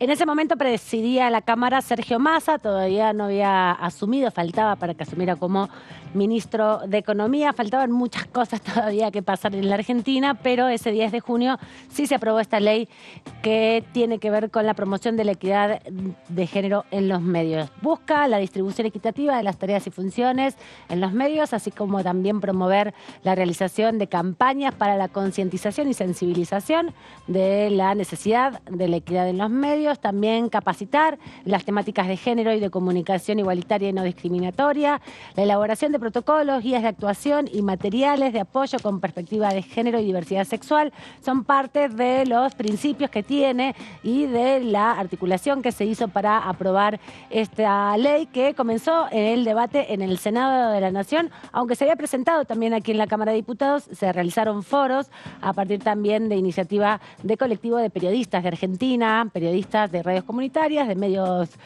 privados, de la actividad pública y privada y de las universidades. La carrera de Ciencias de la Comunicación de la UBA aportó mucho a este debate. Fomentar también la difusión de noticias y producciones con perspectiva de género, diversidad sexual e interculturalidad, otro de los puntos y fundamentos de este proyecto, así como también la elaboración de informes anuales, esto es muy importante, sobre el cumplimiento de esta ley que se elaborará ante la comisión, que se elevará, ante la Comisión Bicameral de Promoción y Seguimiento de las Comunicaciones Audiovisuales. Esta ley bicameral fue creada por la Ley de Servicios de Comunicación Audiovisual, la 26522, y también por la otra ley, la de Tecnologías de las Telecomunicaciones y la Digitalización, parte de lo que tiene como hoy fundamento para comenzar en un proceso de trabajo hacia la promoción de inclusión de diversidades sexuales y mujeres también en los cargos directivos y en los distintos espacios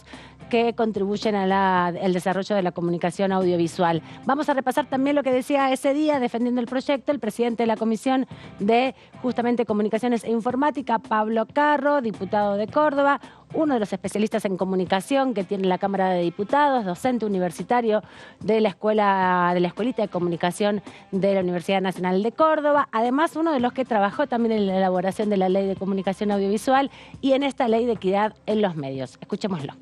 Quiero decir, necesitamos más mujeres en los medios, necesitamos más mujeres en las pantallas, necesitamos más mujeres frente a los micrófonos, necesitamos más mujeres en las redacciones.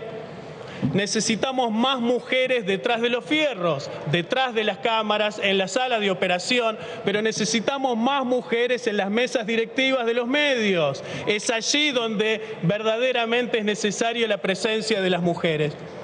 Y en esto quiero decir que más mujeres no significa menos hombres. Más derecho para las mujeres es más derecho para los hombres. Este proyecto de ley va a generar mayor democracia, porque entiendo yo que va a aportar a una cultura política mucho más democrática, porque todos ganamos derechos ciudadanos con este proyecto de ley.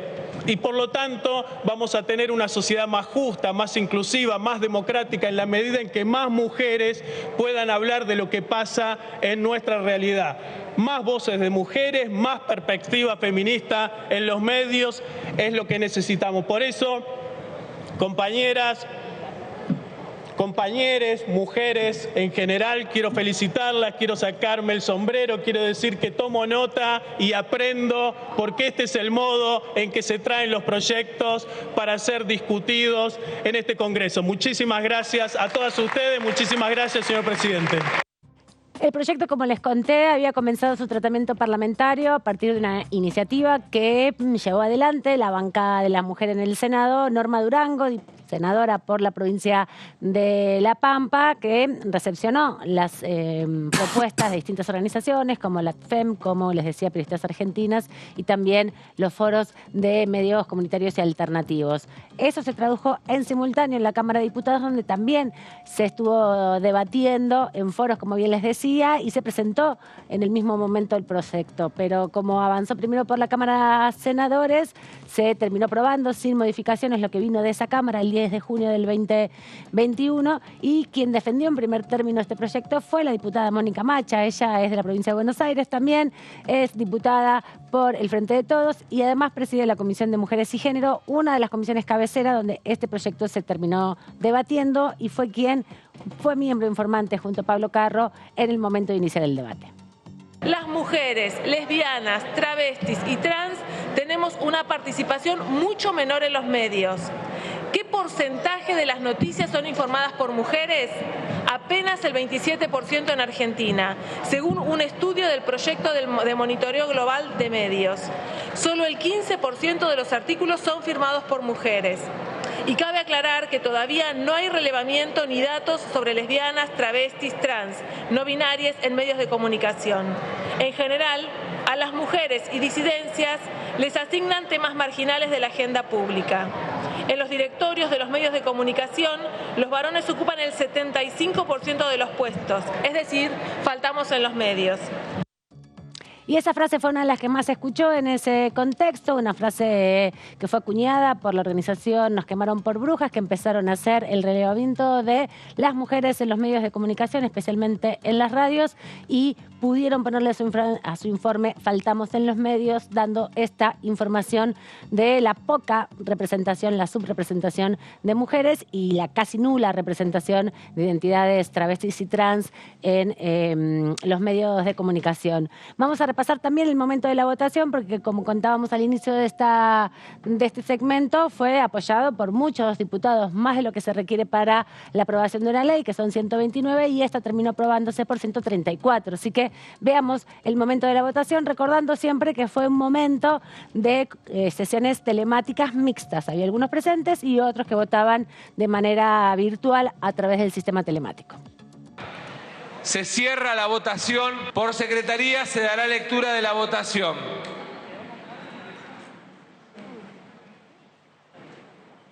...134 Afirmativos, 9 negativos, 0 abstenciones.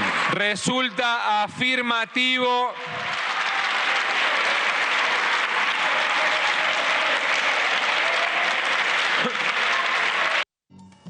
Ahí estaba la imagen de la votación de la aprobación, momento emocionante. Les recuerdo, también se aprobó la ley de cupo laboral travesti trans, así que era todo emoción, todo felicidad y mucha tensión política. Y se aprovechó el Día del Periodista y la Periodista para reglamentar esta ley finalmente, que intenta revertir los números que contaba Mónica Macha de ausencia de mujeres en los medios de comunicación. Pero no es el único problema, Claudio, ¿no? La ausencia de mujeres en los medios de comunicación, sino también la situación de periodistas que estamos súper explotados, ¿no? Con pluriempleos y poca remuneración. Totalmente. Y los datos, Amanda, surgen del último relevamiento que hizo el Sindicato de Prensa de Buenos Aires, que es un trabajo realizado a partir de la respuesta de los afiliados y las afiliadas al CIPREVA y también de los demás trabajadores de las redacciones de radio y de televisión y de gráfica de la ciudad de Buenos Aires. Bueno, algunos datos que han surgido de este último estudio. Bueno, en primer lugar, uno de los temas que más llama la atención y que tiene que ver con que, en primer lugar, el 63% de los trabajadores de prensa escrita están en una situación en donde tienen sueldos por debajo de la canasta básica. Eso, en el caso de la categoría de redactor, llega al 71%.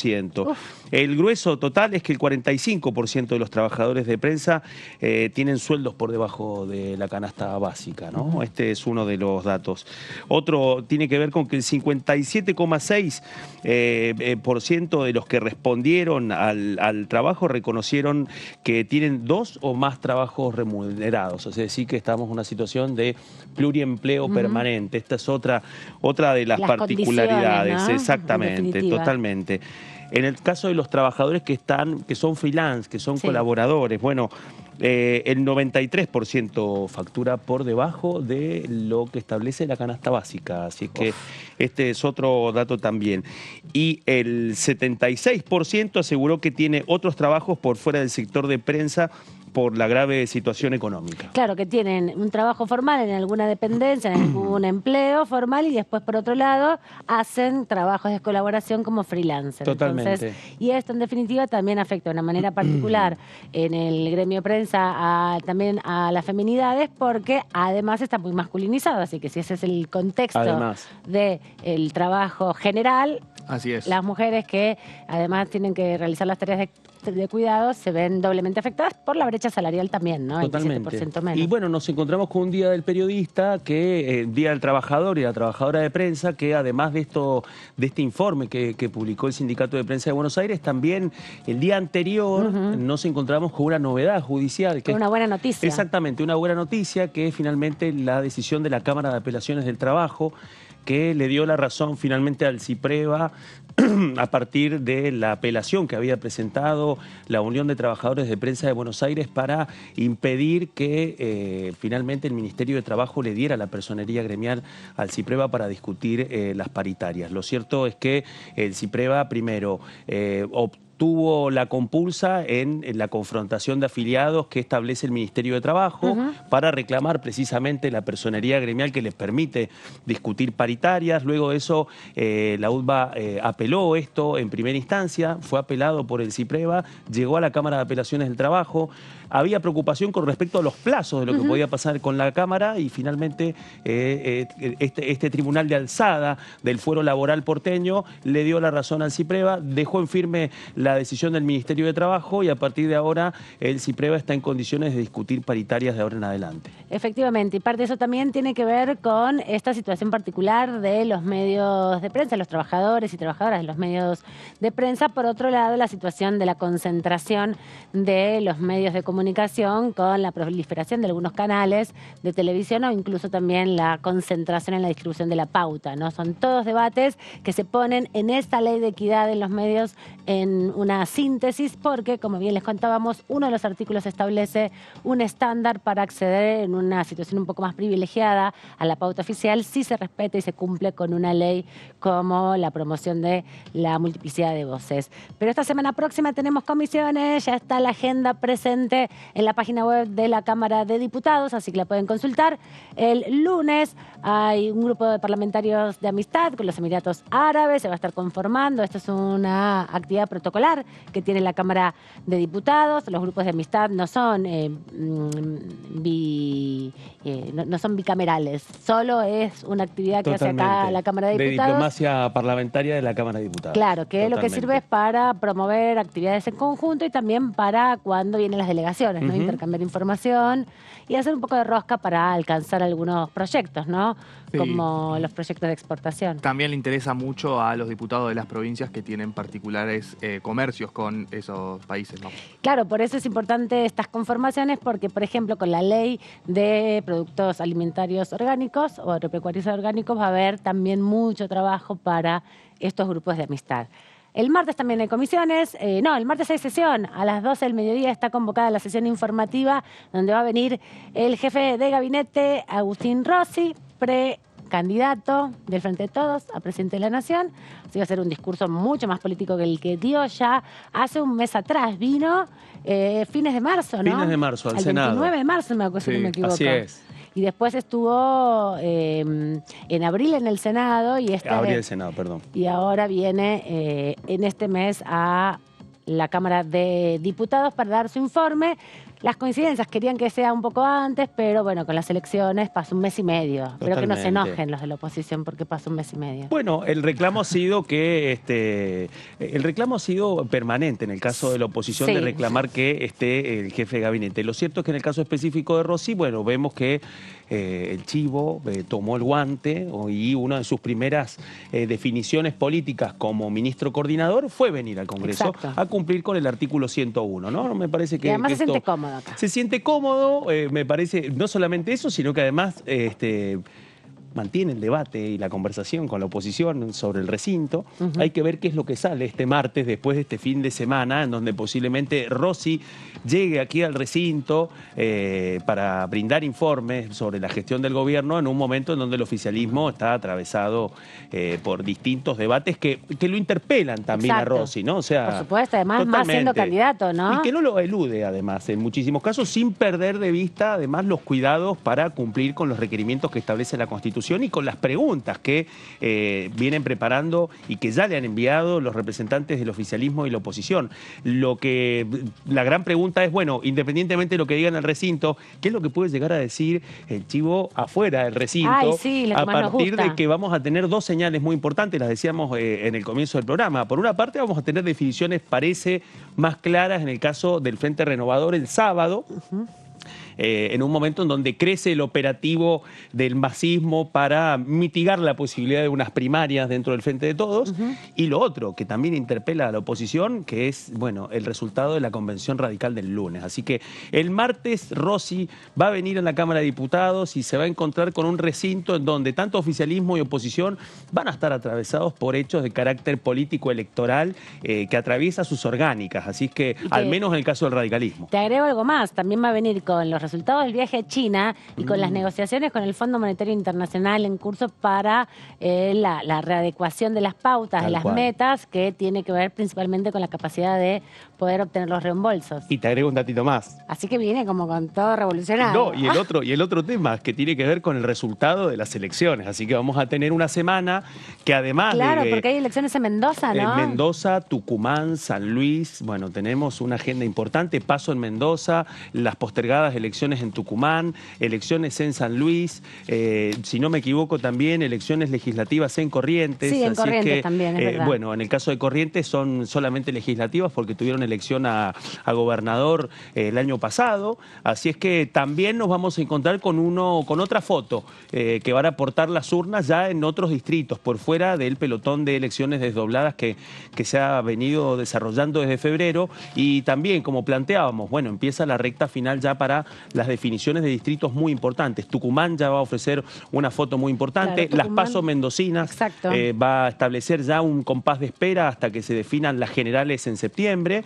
Y en el caso específico de San Luis, también hay que ver cómo va a ser el desarrollo de las urnas. Y bueno, Tu tierra, Mendocina, ahí tu está. pueblo, representa el 4,19% del padrón electoral de todo el país y Tucumán el 3,69%. Así que ya son un montón esas dos elecciones. Tenemos casi 7 puntos del padrón nacional en solamente 2 elecciones. Exacto. Ya empieza a crecer ese porcentaje de ocupación del padrón y que este mes va a seguir creciendo hasta que lleguemos al momento de las elecciones para gobernador de Córdoba. Bueno, de eso va a estar hablando seguramente Agustín Rossi, pero les contábamos que después el miércoles va a haber 2 comisiones más. Una tiene que ver con la Comisión de Comunicación e Informática, que esta semana pasada iba a trabajar en conjunto con la Comisión de Mujer y Diversidad. Finalmente la de Informática no se reunió, pero van a estar trabajando sobre violencia digital, la ley Olimpia. Hemos hablado de eso aquí para incorporar en la 24685 la ley de violencia contra las mujeres, la ley contra la violencia de género, una modalidad específica que es la violencia digital para penar y caracterizar y definir qué es la violencia digital en los entornos digitales. Va a tener dictamen y va a estar lista para aprobarse porque ya pasó por 2 de las comisiones. Va a haber pasado el miércoles por la otra comisión. Y a las 11:30 está la comisión de Finanzas y la de Presupuesto y Hacienda que se va a estar reuniendo. Ayer el presidente del bloque oficialista, Germán Martínez, nos dijo que se estaban preparando comisiones, efectivamente, que lo iba a convocar a el presidente de la Comisión de Presupuesto, que es Carlos Heller, a trabajar en todos los proyectos que tiene pendientes. Y nos dijo que iba a haber alguna sorpresa. ¿Será esto de que puede ser que esta sea una de las definiciones, especialmente por la serie por 2 cuestiones, porque hasta ahora los temas que han surgido respecto a cambiar las condiciones en el caso de quienes tienen crédito SUBA, bueno, no ha pasado de las declaraciones, o sea, no ha pasado de la instancia informativa. Y en este caso nos vamos a encontrar con otro planteo a partir de esta decisión impulsada por el oficialismo, en donde estas 2 comisiones van a empezar a trabajar ya para buscar algunas definiciones para influir ya directamente y cambiar los mecanismos. Pues después podemos contar un poquito de eso. Dale, vamos a ver qué nos dice nuestro compañero Antonio Ricovene. ¿Es esta la sorpresa de la semana? Bueno, vamos a ver si es esta o si directamente hay la posibilidad de avanzar en un dictamen o de avanzar en una próxima reunión para un dictamen, pero el tema es que esta comisión, este trabajo, este plenario siempre está volviendo, siempre está retomando el debate, ¿no? Siempre tienen una reunión cada varios meses y no hay demasiadas novedades. Pero lo cierto es que, bueno, a partir de las 11 se van a estar reuniendo el próximo miércoles para tratar 11 proyectos que tiene en cuenta este plenario respecto a encontrar una salida para los deudores de los créditos UBA, estos créditos que se lanzaron en 2017 en el gobierno de Cambiemos y que por el alto impacto de la inflación genera que las deudas se potencien en muchas ocasiones. El tema se había comenzado a debatir en diputados en mayo del año pasado en la Comisión de Finanzas, pero no logró recibir dictamen y tampoco logró demasiados avances ni demasiadas... Fueron más bien informativas para hacer como un diagnóstico de la situación, ¿no? Cuál era la situación real de los deudores, cuál era la situación de los bancos y después empezar como a ver qué alternativas había, pero todavía no se le encuentra el agujero del mate. Así es. Lo cierto es que son distintos los proyectos y distintas las soluciones que se buscan, pero sí está la intención de trabajar en esto. Julio Cobos es uno de los que insistió en trabajar en esto, el diputado mendocino por la UCR, que pidió un principio de solución para los que hoy tienen crédito, pero también para el futuro. Tenemos alternativas de solución, lo que no tenemos es tiempo. Bueno, los vienen diciendo porque desde mayo del año pasado ya viene hace más de un año trabajando en esto, pero no hay demasiadas novedades. Este proyecto también se emplazó, ¿no? Se intentó emplazar en algún momento Fue un intento de para emplazamiento, exactamente. Que se ponga arriba en la agenda. En el marco de la negociación también para destrabar el tema de alquileres, ¿no? Son los 2 temas. Por una parte la discusión en torno al tema de alquileres y por otra parte el tema de los créditos UBA. Fue el tema que el año pasado logró destrabar junto con alquileres la conformación de las comisiones. A partir de eso fue que empezaron. Los 2 que están pendientes. El tema es que no se destrabó nada, porque en ese contexto lo que quedó además de manifiesto, al menos en las sesiones informativas, es que los bancos no están dispuestos a cambiar el régimen. No.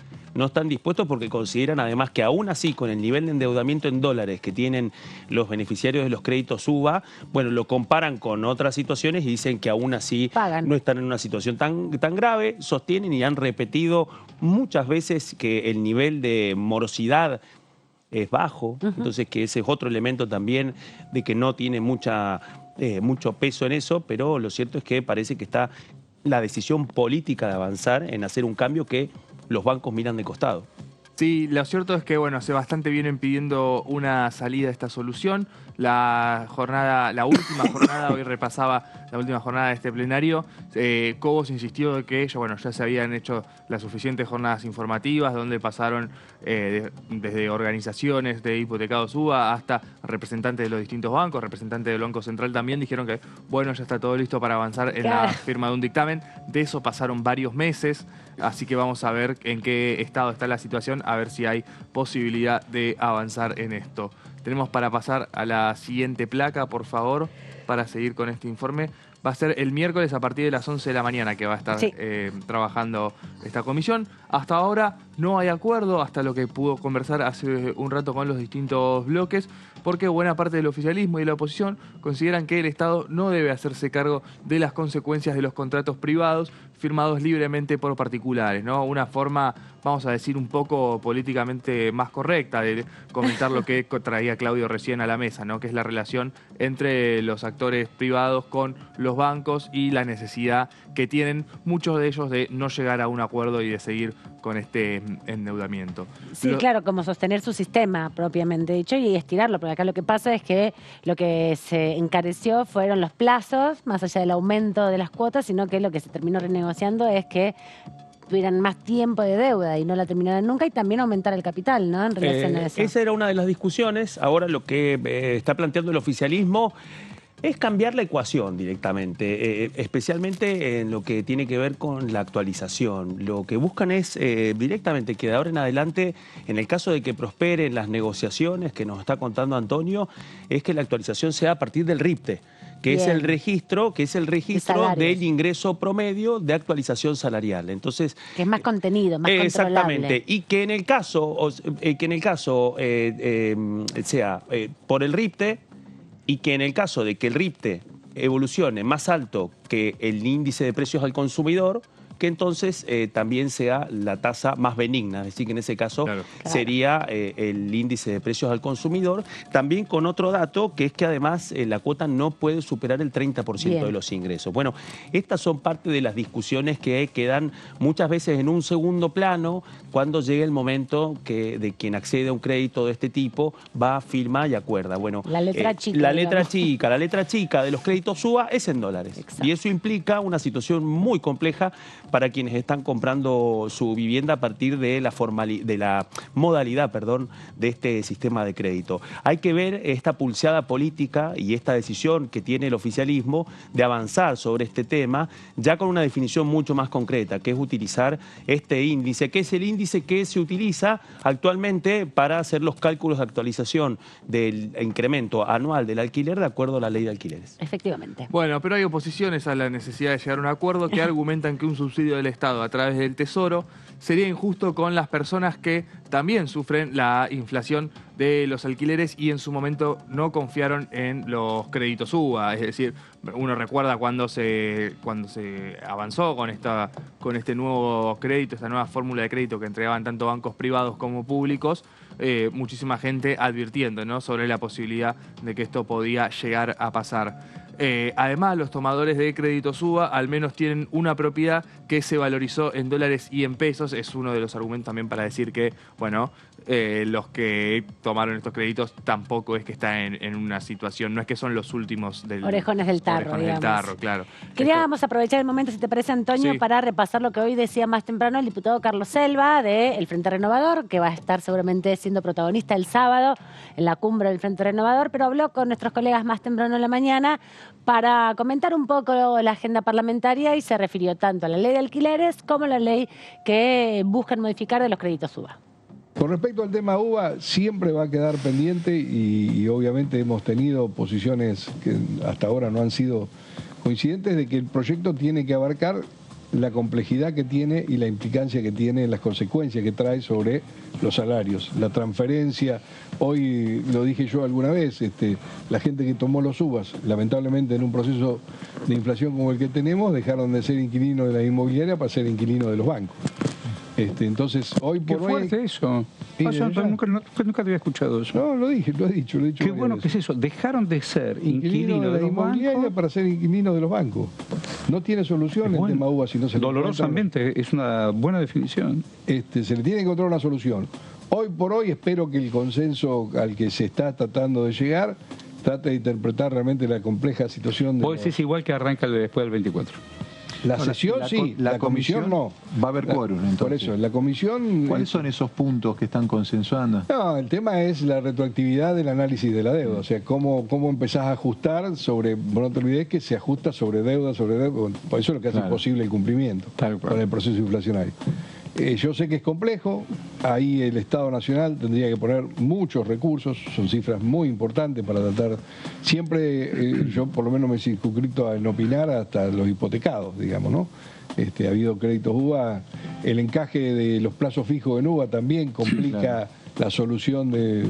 Nos entendemos, ¿no? Al haber ese mecanismo financiero de los bancos en colocación de divisas que no tiene nada que ver con el tema inmobiliario, pero ha sido una herramienta financiera también, hace más complejo encontrar la solución.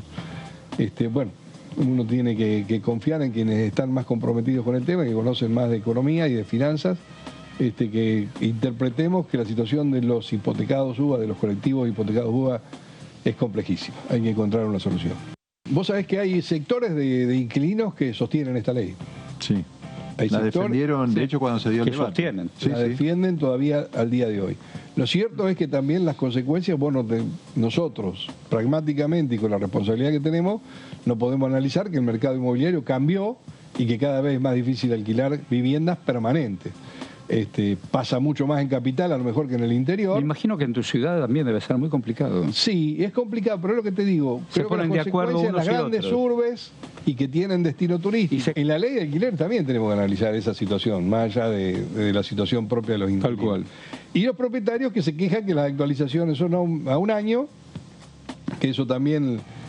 pone en riesgo hasta el impacto. Claro, ¿qué hago después? No, y para el inquilino también, cuando tenés que renovar, macana, vos no renovás, pero cuando tenés que renovar con estos índices inflacionarios, que es el problema de fondo, digamos, ¿no? Pero por eso es difícil encontrar una solución a la ley de alquileres. Es difícil, pero también los diputados y diputadas se han comprometido a llegar a una solución, no lo han podido lograr, pero sí, novedades con la cuestión de los inquilinos y la ley de alquileres, porque las provincias están avanzando, la provincia de Buenos Aires está avanzando en una política propia sobre alquileres, ¿no? Por ahí genera un efecto dominó, algo que también estimulaba mucho el ministro... Ferraresi de Vivienda, ¿no? Bueno, era una de las discusiones. Si finalmente quien estaba a cargo del Ministerio de Hábitat y que era la autoridad de aplicación para el control del cumplimiento de la ley de alquileres decía que era un tema de las provincias, la gran pregunta era, bueno, ¿por qué las provincias no toman el guante y no avanzan teniendo en cuenta que tienen las características ya mucho más claras y en carne viva de la situación de los inquilinos e inquilinas en su propio territorio? Sí, la Ciudad de Buenos Aires también lanzó un programa de medidas que incluyen créditos para las personas que se quieren mudar por primera vez, o unas bonificaciones en los primeros contratos y demás cuestiones. Empieza a pasar eso. Creo que Catamarca también empieza a tener distintas medidas en ese sentido.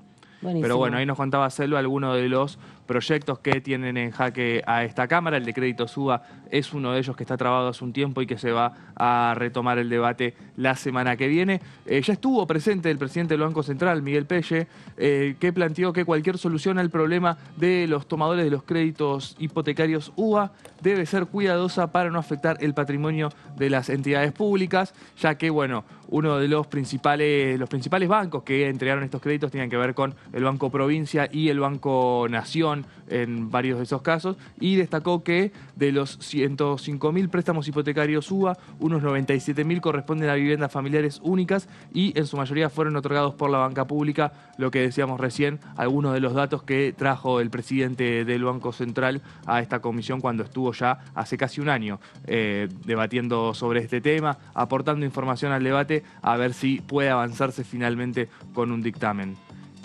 Tenemos para pasar a la siguiente placa. A ver. Donde vamos a seguir repasando los puntos principales de este debate. A ver si la tenemos por ahí. Bueno, también en relación a esto, plantear que parte de las discusiones que se están dando es si se hace un régimen particular, en definitiva, específico para los créditos UBA, o se hace también un fondo anticíclico, ¿no? Como respuesta, como una alternativa para... Un fondito compensar los procesos, para compensar, ¿no? Sí. Creo que la discusión más difícil va a ser el tema de la actualización, ¿sí? Claro. El hecho de jugar la fórmula del RIPTE me parece que es también una forma de demostrar de que, bueno, que el diálogo con los bancos estaba bastante estancado. Por eso la discusión respecto a un posible fondo anticíclico termina siendo una alternativa porque beneficia a los bancos, le da el changüí justamente a los bancos de no perder nada ni modificar nada y no recarga sobre los sujetos, en particular sobre los deudores, todo el proceso de impacto inflacionario. Entonces, morigera toda la sociedad, en definitiva, cede parte de estos recursos que producimos entre todos y que es parte de la recaudación, una porción mínima, pero bueno, una porción a un sector para que no le impacte tan negativamente una política que, recordemos, una decisión administrativa del Banco Central, del gobierno de Mauricio Macri, para impulsar este tipo de proyectos, que hoy está retomando el Congreso a partir de el impacto negativo que tuvo esa política de créditos, que si bien para la vivienda, que si bien no hay política de crédito para la vivienda en la Argentina, esto fue medio una trampa también, ¿no? Fue como el gran proyecto de que sí, que tenías crédito para la vivienda, pero no lo pagas nunca más. Claro, tus hijos, tus nietos, tus tataranietos terminan de pagar tu casa. Totalmente, porque está atado a la paridad del dólar y eso genera una situación Imagínate si devalúan brutalmente, ¿no? Como muchos estaban planteando. Bueno, totalmente. Que se pasa al dólar blue la referencia. Eso ya haría que... bueno, generar una implosión del problema. Sí, lo llamativo, me parece a mí, sigue siendo la resistencia de los bancos, ¿no? El argumento, qué raro, el ¿no? argumento además que respecto al bajo nivel de morosidad, a la discusión que surge muchas veces cuando se aborda este tipo de debates y que tiene que ver con eso, con que, bueno, quien tiene la posibilidad de acceder a un crédito UBA tiene una parte de sus ingresos que los ha podido capitalizar en ese contexto. El tema es, bueno, por una parte, cuánto es no solamente el nivel de morosidad, sino también cuánto es el nivel de los créditos que se caen y que implican también desalojos y también que el hecho que los bancos recuperen la posesión de esas propiedades. Si vos tenés, bien es verdad que vos te capitalizás, pero si no termina de pagar el crédito, ¿qué haces con esa parte del capital? Totalmente. Nada. Bueno, ahí está. Es un tema. Yo creo que durante toda esta etapa, tanto este año como el año pasado, por distintas alternativas hemos... pasado por el contorno de la discusión con las entidades financieras. Por un momento fue la discusión de buscar algunos topes para los intereses de las tarjetas de crédito, que fue otro de los puntos que no pasó de las declaraciones. El tiempo que lleva, porque en el caso del debate de los créditos UBA estamos hablando de intentos impulsados por la oposición ya desde el año pasado, como nos contaba Antonio, y que en este caso suma este otro componente que es la iniciativa del oficialismo para meterse con la fórmula de actualización. Exacto. Otro de los puntos que trajo Pelle al debate es, bueno, planteó que se debería encontrar un mecanismo permanente para salvar estas situaciones excepcionales y críticas cuando el salario real cae abruptamente y los procesos de paritarias no pueden compensar con la velocidad que necesitan las familias para pagar una cuota de un crédito que se ajusta con la inflación, una especie, ¿no?, de este fondo anticíclico que comentaban recién respecto a, bueno, cómo mantener esta situación sin afectar directamente los movimientos de los bancos, teniendo en cuenta que la mayoría también de ellos que hicieron los préstamos fueron de bancas públicas. ¿Tenemos alguna más? Tenemos una plaquita más para repasar. Bueno, el problema involucra cerca de 120.000 deudores, pero el nivel de morosidad es bajo. Lo que se planteó en el debate tiene que ver con el 5% de los deudores morosos. Es del 5%. Desde marzo de 2016 a marzo de 2022 los UBA aumentaron un 675%, mientras que el coeficiente de variación salarial de los trabajadores registrados, es decir, de los trabajadores que en mejor situación se encuentran, incrementó un 608, es decir, casi 70 puntos por debajo es la diferencia, y esto es lo que genera el crecimiento exponencial de las deudas de los deudores de estos créditos UBA. Y bueno, y vemos entonces si se va a terminar de debatir finalmente el proyecto, alguna síntesis de las 11 iniciativas. Sí, así es. Los promotores de la ley son, recordarán, el ex vice del Banco Central, Lucas Liach, y el ex titular del Instituto de la Vivienda, Iván Kerr, que defendieron los créditos SUBA en el plenario de las comisiones el año pasado. Allí destacaron que si bien las cuotas subieron mucho, también subió el valor de las propiedades, un poco replicando el argumento que mencionábamos recién respecto a la situación de las viviendas que tienen muchas de las personas que acudieron a estos créditos. Además, advirtieron que si el Estado convalida que los deudores paguen menos de lo que se comprometieron a pagar, va a haber menos créditos hipotecarios porque habrá menos incentivos para los prestamistas, ¿no? Este debate que también, como repasábamos recién, pone en el centro de la discusión lo que es la vivienda, la ley de alquileres y la dificultad de acceder a un crédito hipotecario para la compra de vivienda. Bueno, ojalá que mañana tengamos, no sé si una respuesta, pero sí por lo menos un avance lento del tema, porque como bien venimos comentando, es complejo, porque no hay ninguna ley, primero que haga un respaldo para poder modificarla, y por otro lado porque es un sector mínimo en una Argentina muy convulsionada y con muchas desigualdades, ¿no? Entonces aparecen también esos sesgos, pero que en definitiva insisten los tenedores de deuda para que esto se trate. ¿Y sí. por qué usted cree que aparece así con tanta fuerza también? ¿Porque es campaña? Y porque es una cuestión también de las clases medias urbanas. Claro, le voy a decir que es donde se concentra el voto. Sí, algo hay ahí. Sí, totalmente. es verdad, un tufillo campaña. Algo hay, más allá, humilde opinión, de que este puede ser una oportunidad para debatir el tema de la vivienda nuevamente en la previa del escenario electoral, teniendo en cuenta que oficialismo y oposición vienen de transitar 2 años de haber hecho un larguísimo debate en torno a la situación de los alquileres, a la situación habitacional. No hubo una definición, han habido intentos, han habido prédicas electorales, tanto para derogar la ley de alquileres, han habido también debates respecto al futuro de los créditos SUBA, no han habido definiciones.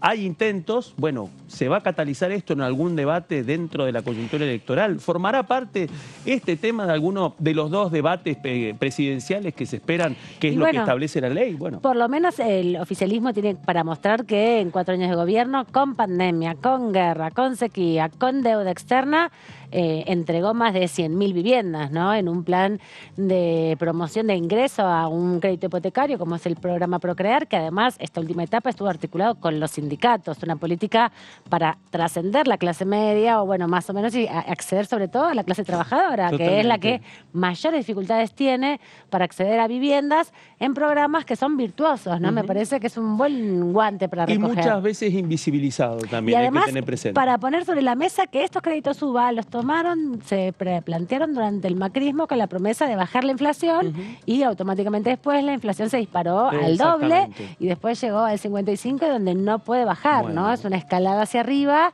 donde toda la trampa del discurso de los créditos SUBA, que son necesarios los créditos de vivienda, sin duda, pero bueno, pero en dólares un discurso y atados así, bueno, es un tema, especialmente lo que tiene que ver con los créditos, con la situación de las hipotecas en dólares y además el otro costado, el costado de la discusión de los alquileres, la dolarización de muchos de los alquileres y otro escenario político que tiene que ver con los acuerdos de alquileres que ya directamente en muchos aspectos desconocen por completo la ley.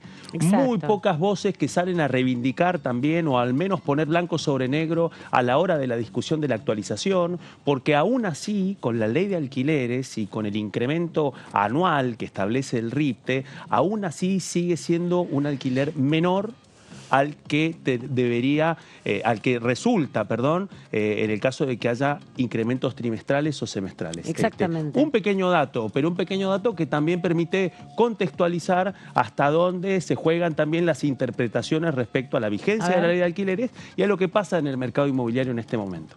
Sí, justamente en contraposición, digamos, de este proyecto que se va a estar discutiendo el día miércoles de la semana que viene, y que bien nos sintetizó nuestro compañero Antonio. También, Claudio, antes de irnos, quiero que nos pases una pequeña revista de un proyecto que se presentó esta semana y que tiene que ver con otra deuda pendiente y hacia otro sector electoral, hasta otro segmento electoral que son los barrios populares. Exacto. Ya lo vamos a tener la oportunidad de desarrollarlo con más tiempo, pero queremos dar cuenta de este proyecto que lleva la firma de la diputada nacional Natalia Saracho, del Frente de Todos, integrante del espacio Patria Grande, porque lo que busca en primer lugar es crear un régimen de trabajadores y trabajadoras de comedores comunitarios, pero para poder plasmar un reclamo histórico que tiene que ver con normalizar las relaciones laborales de quienes ya lo hacen, prestan funciones en los comedores. Ahí hay un esenciales, claroscuro. Además. Estamos hablando de un tema histórico, porque especialmente la dinámica de trabajo de los comedores populares, bueno, no es ninguna novedad, y tampoco es ninguna novedad dimensionar el sacrificio que implica que puedan llevar adelante el funcionamiento cotidiano de los trabajadores de los comedores populares. Unos pequeños datos, al menos existe, para que sepan, un registro nacional de comedores, ¿sí? Según ese registro nacional, en la Argentina hay 34.782 comedores, ¿sí? Wow. Bueno, comedores muchísimos. Y merenderos, y en ellos trabajan 134.449 personas, ¿sí? Un montón. Bueno, en este contexto, la iniciativa de la diputada Saracho lo que busca es poder crear un programa que dependa del Ministerio de Trabajo, que formalice la relación laboral de los trabajadores y trabajadoras de comedores y merenderos, que eso implique establecer un salario mínimo especial para quienes desempeñan funciones en los comedores y en los merenderos, que además en ese contexto el salario que se convenga sea pagado a través del Ministerio de Trabajo. Bien. Y además en ese contexto también se suman otras cuestiones que no se conocen en los comedores y que tienen que ver licencia por maternidad, licencia por paternidad, por enfermedad, por vacaciones y una serie de derechos básicos adquiridos que han quedado tan invisibilizados como es el trabajo detrás de las ollas. Exactamente, de eso vamos a hablar la próxima semana cuando vengas, pero el martes no, porque vamos a estar con el jefe de gabinete. Exactamente, pero después, pero igual lo vamos a contar. Lo vamos a contar porque todavía no se trató, se estuvo presentando. La semana que viene también parece que se va a representar la ley de envases, así que vamos a tener novedades también sobre la materia ambiental.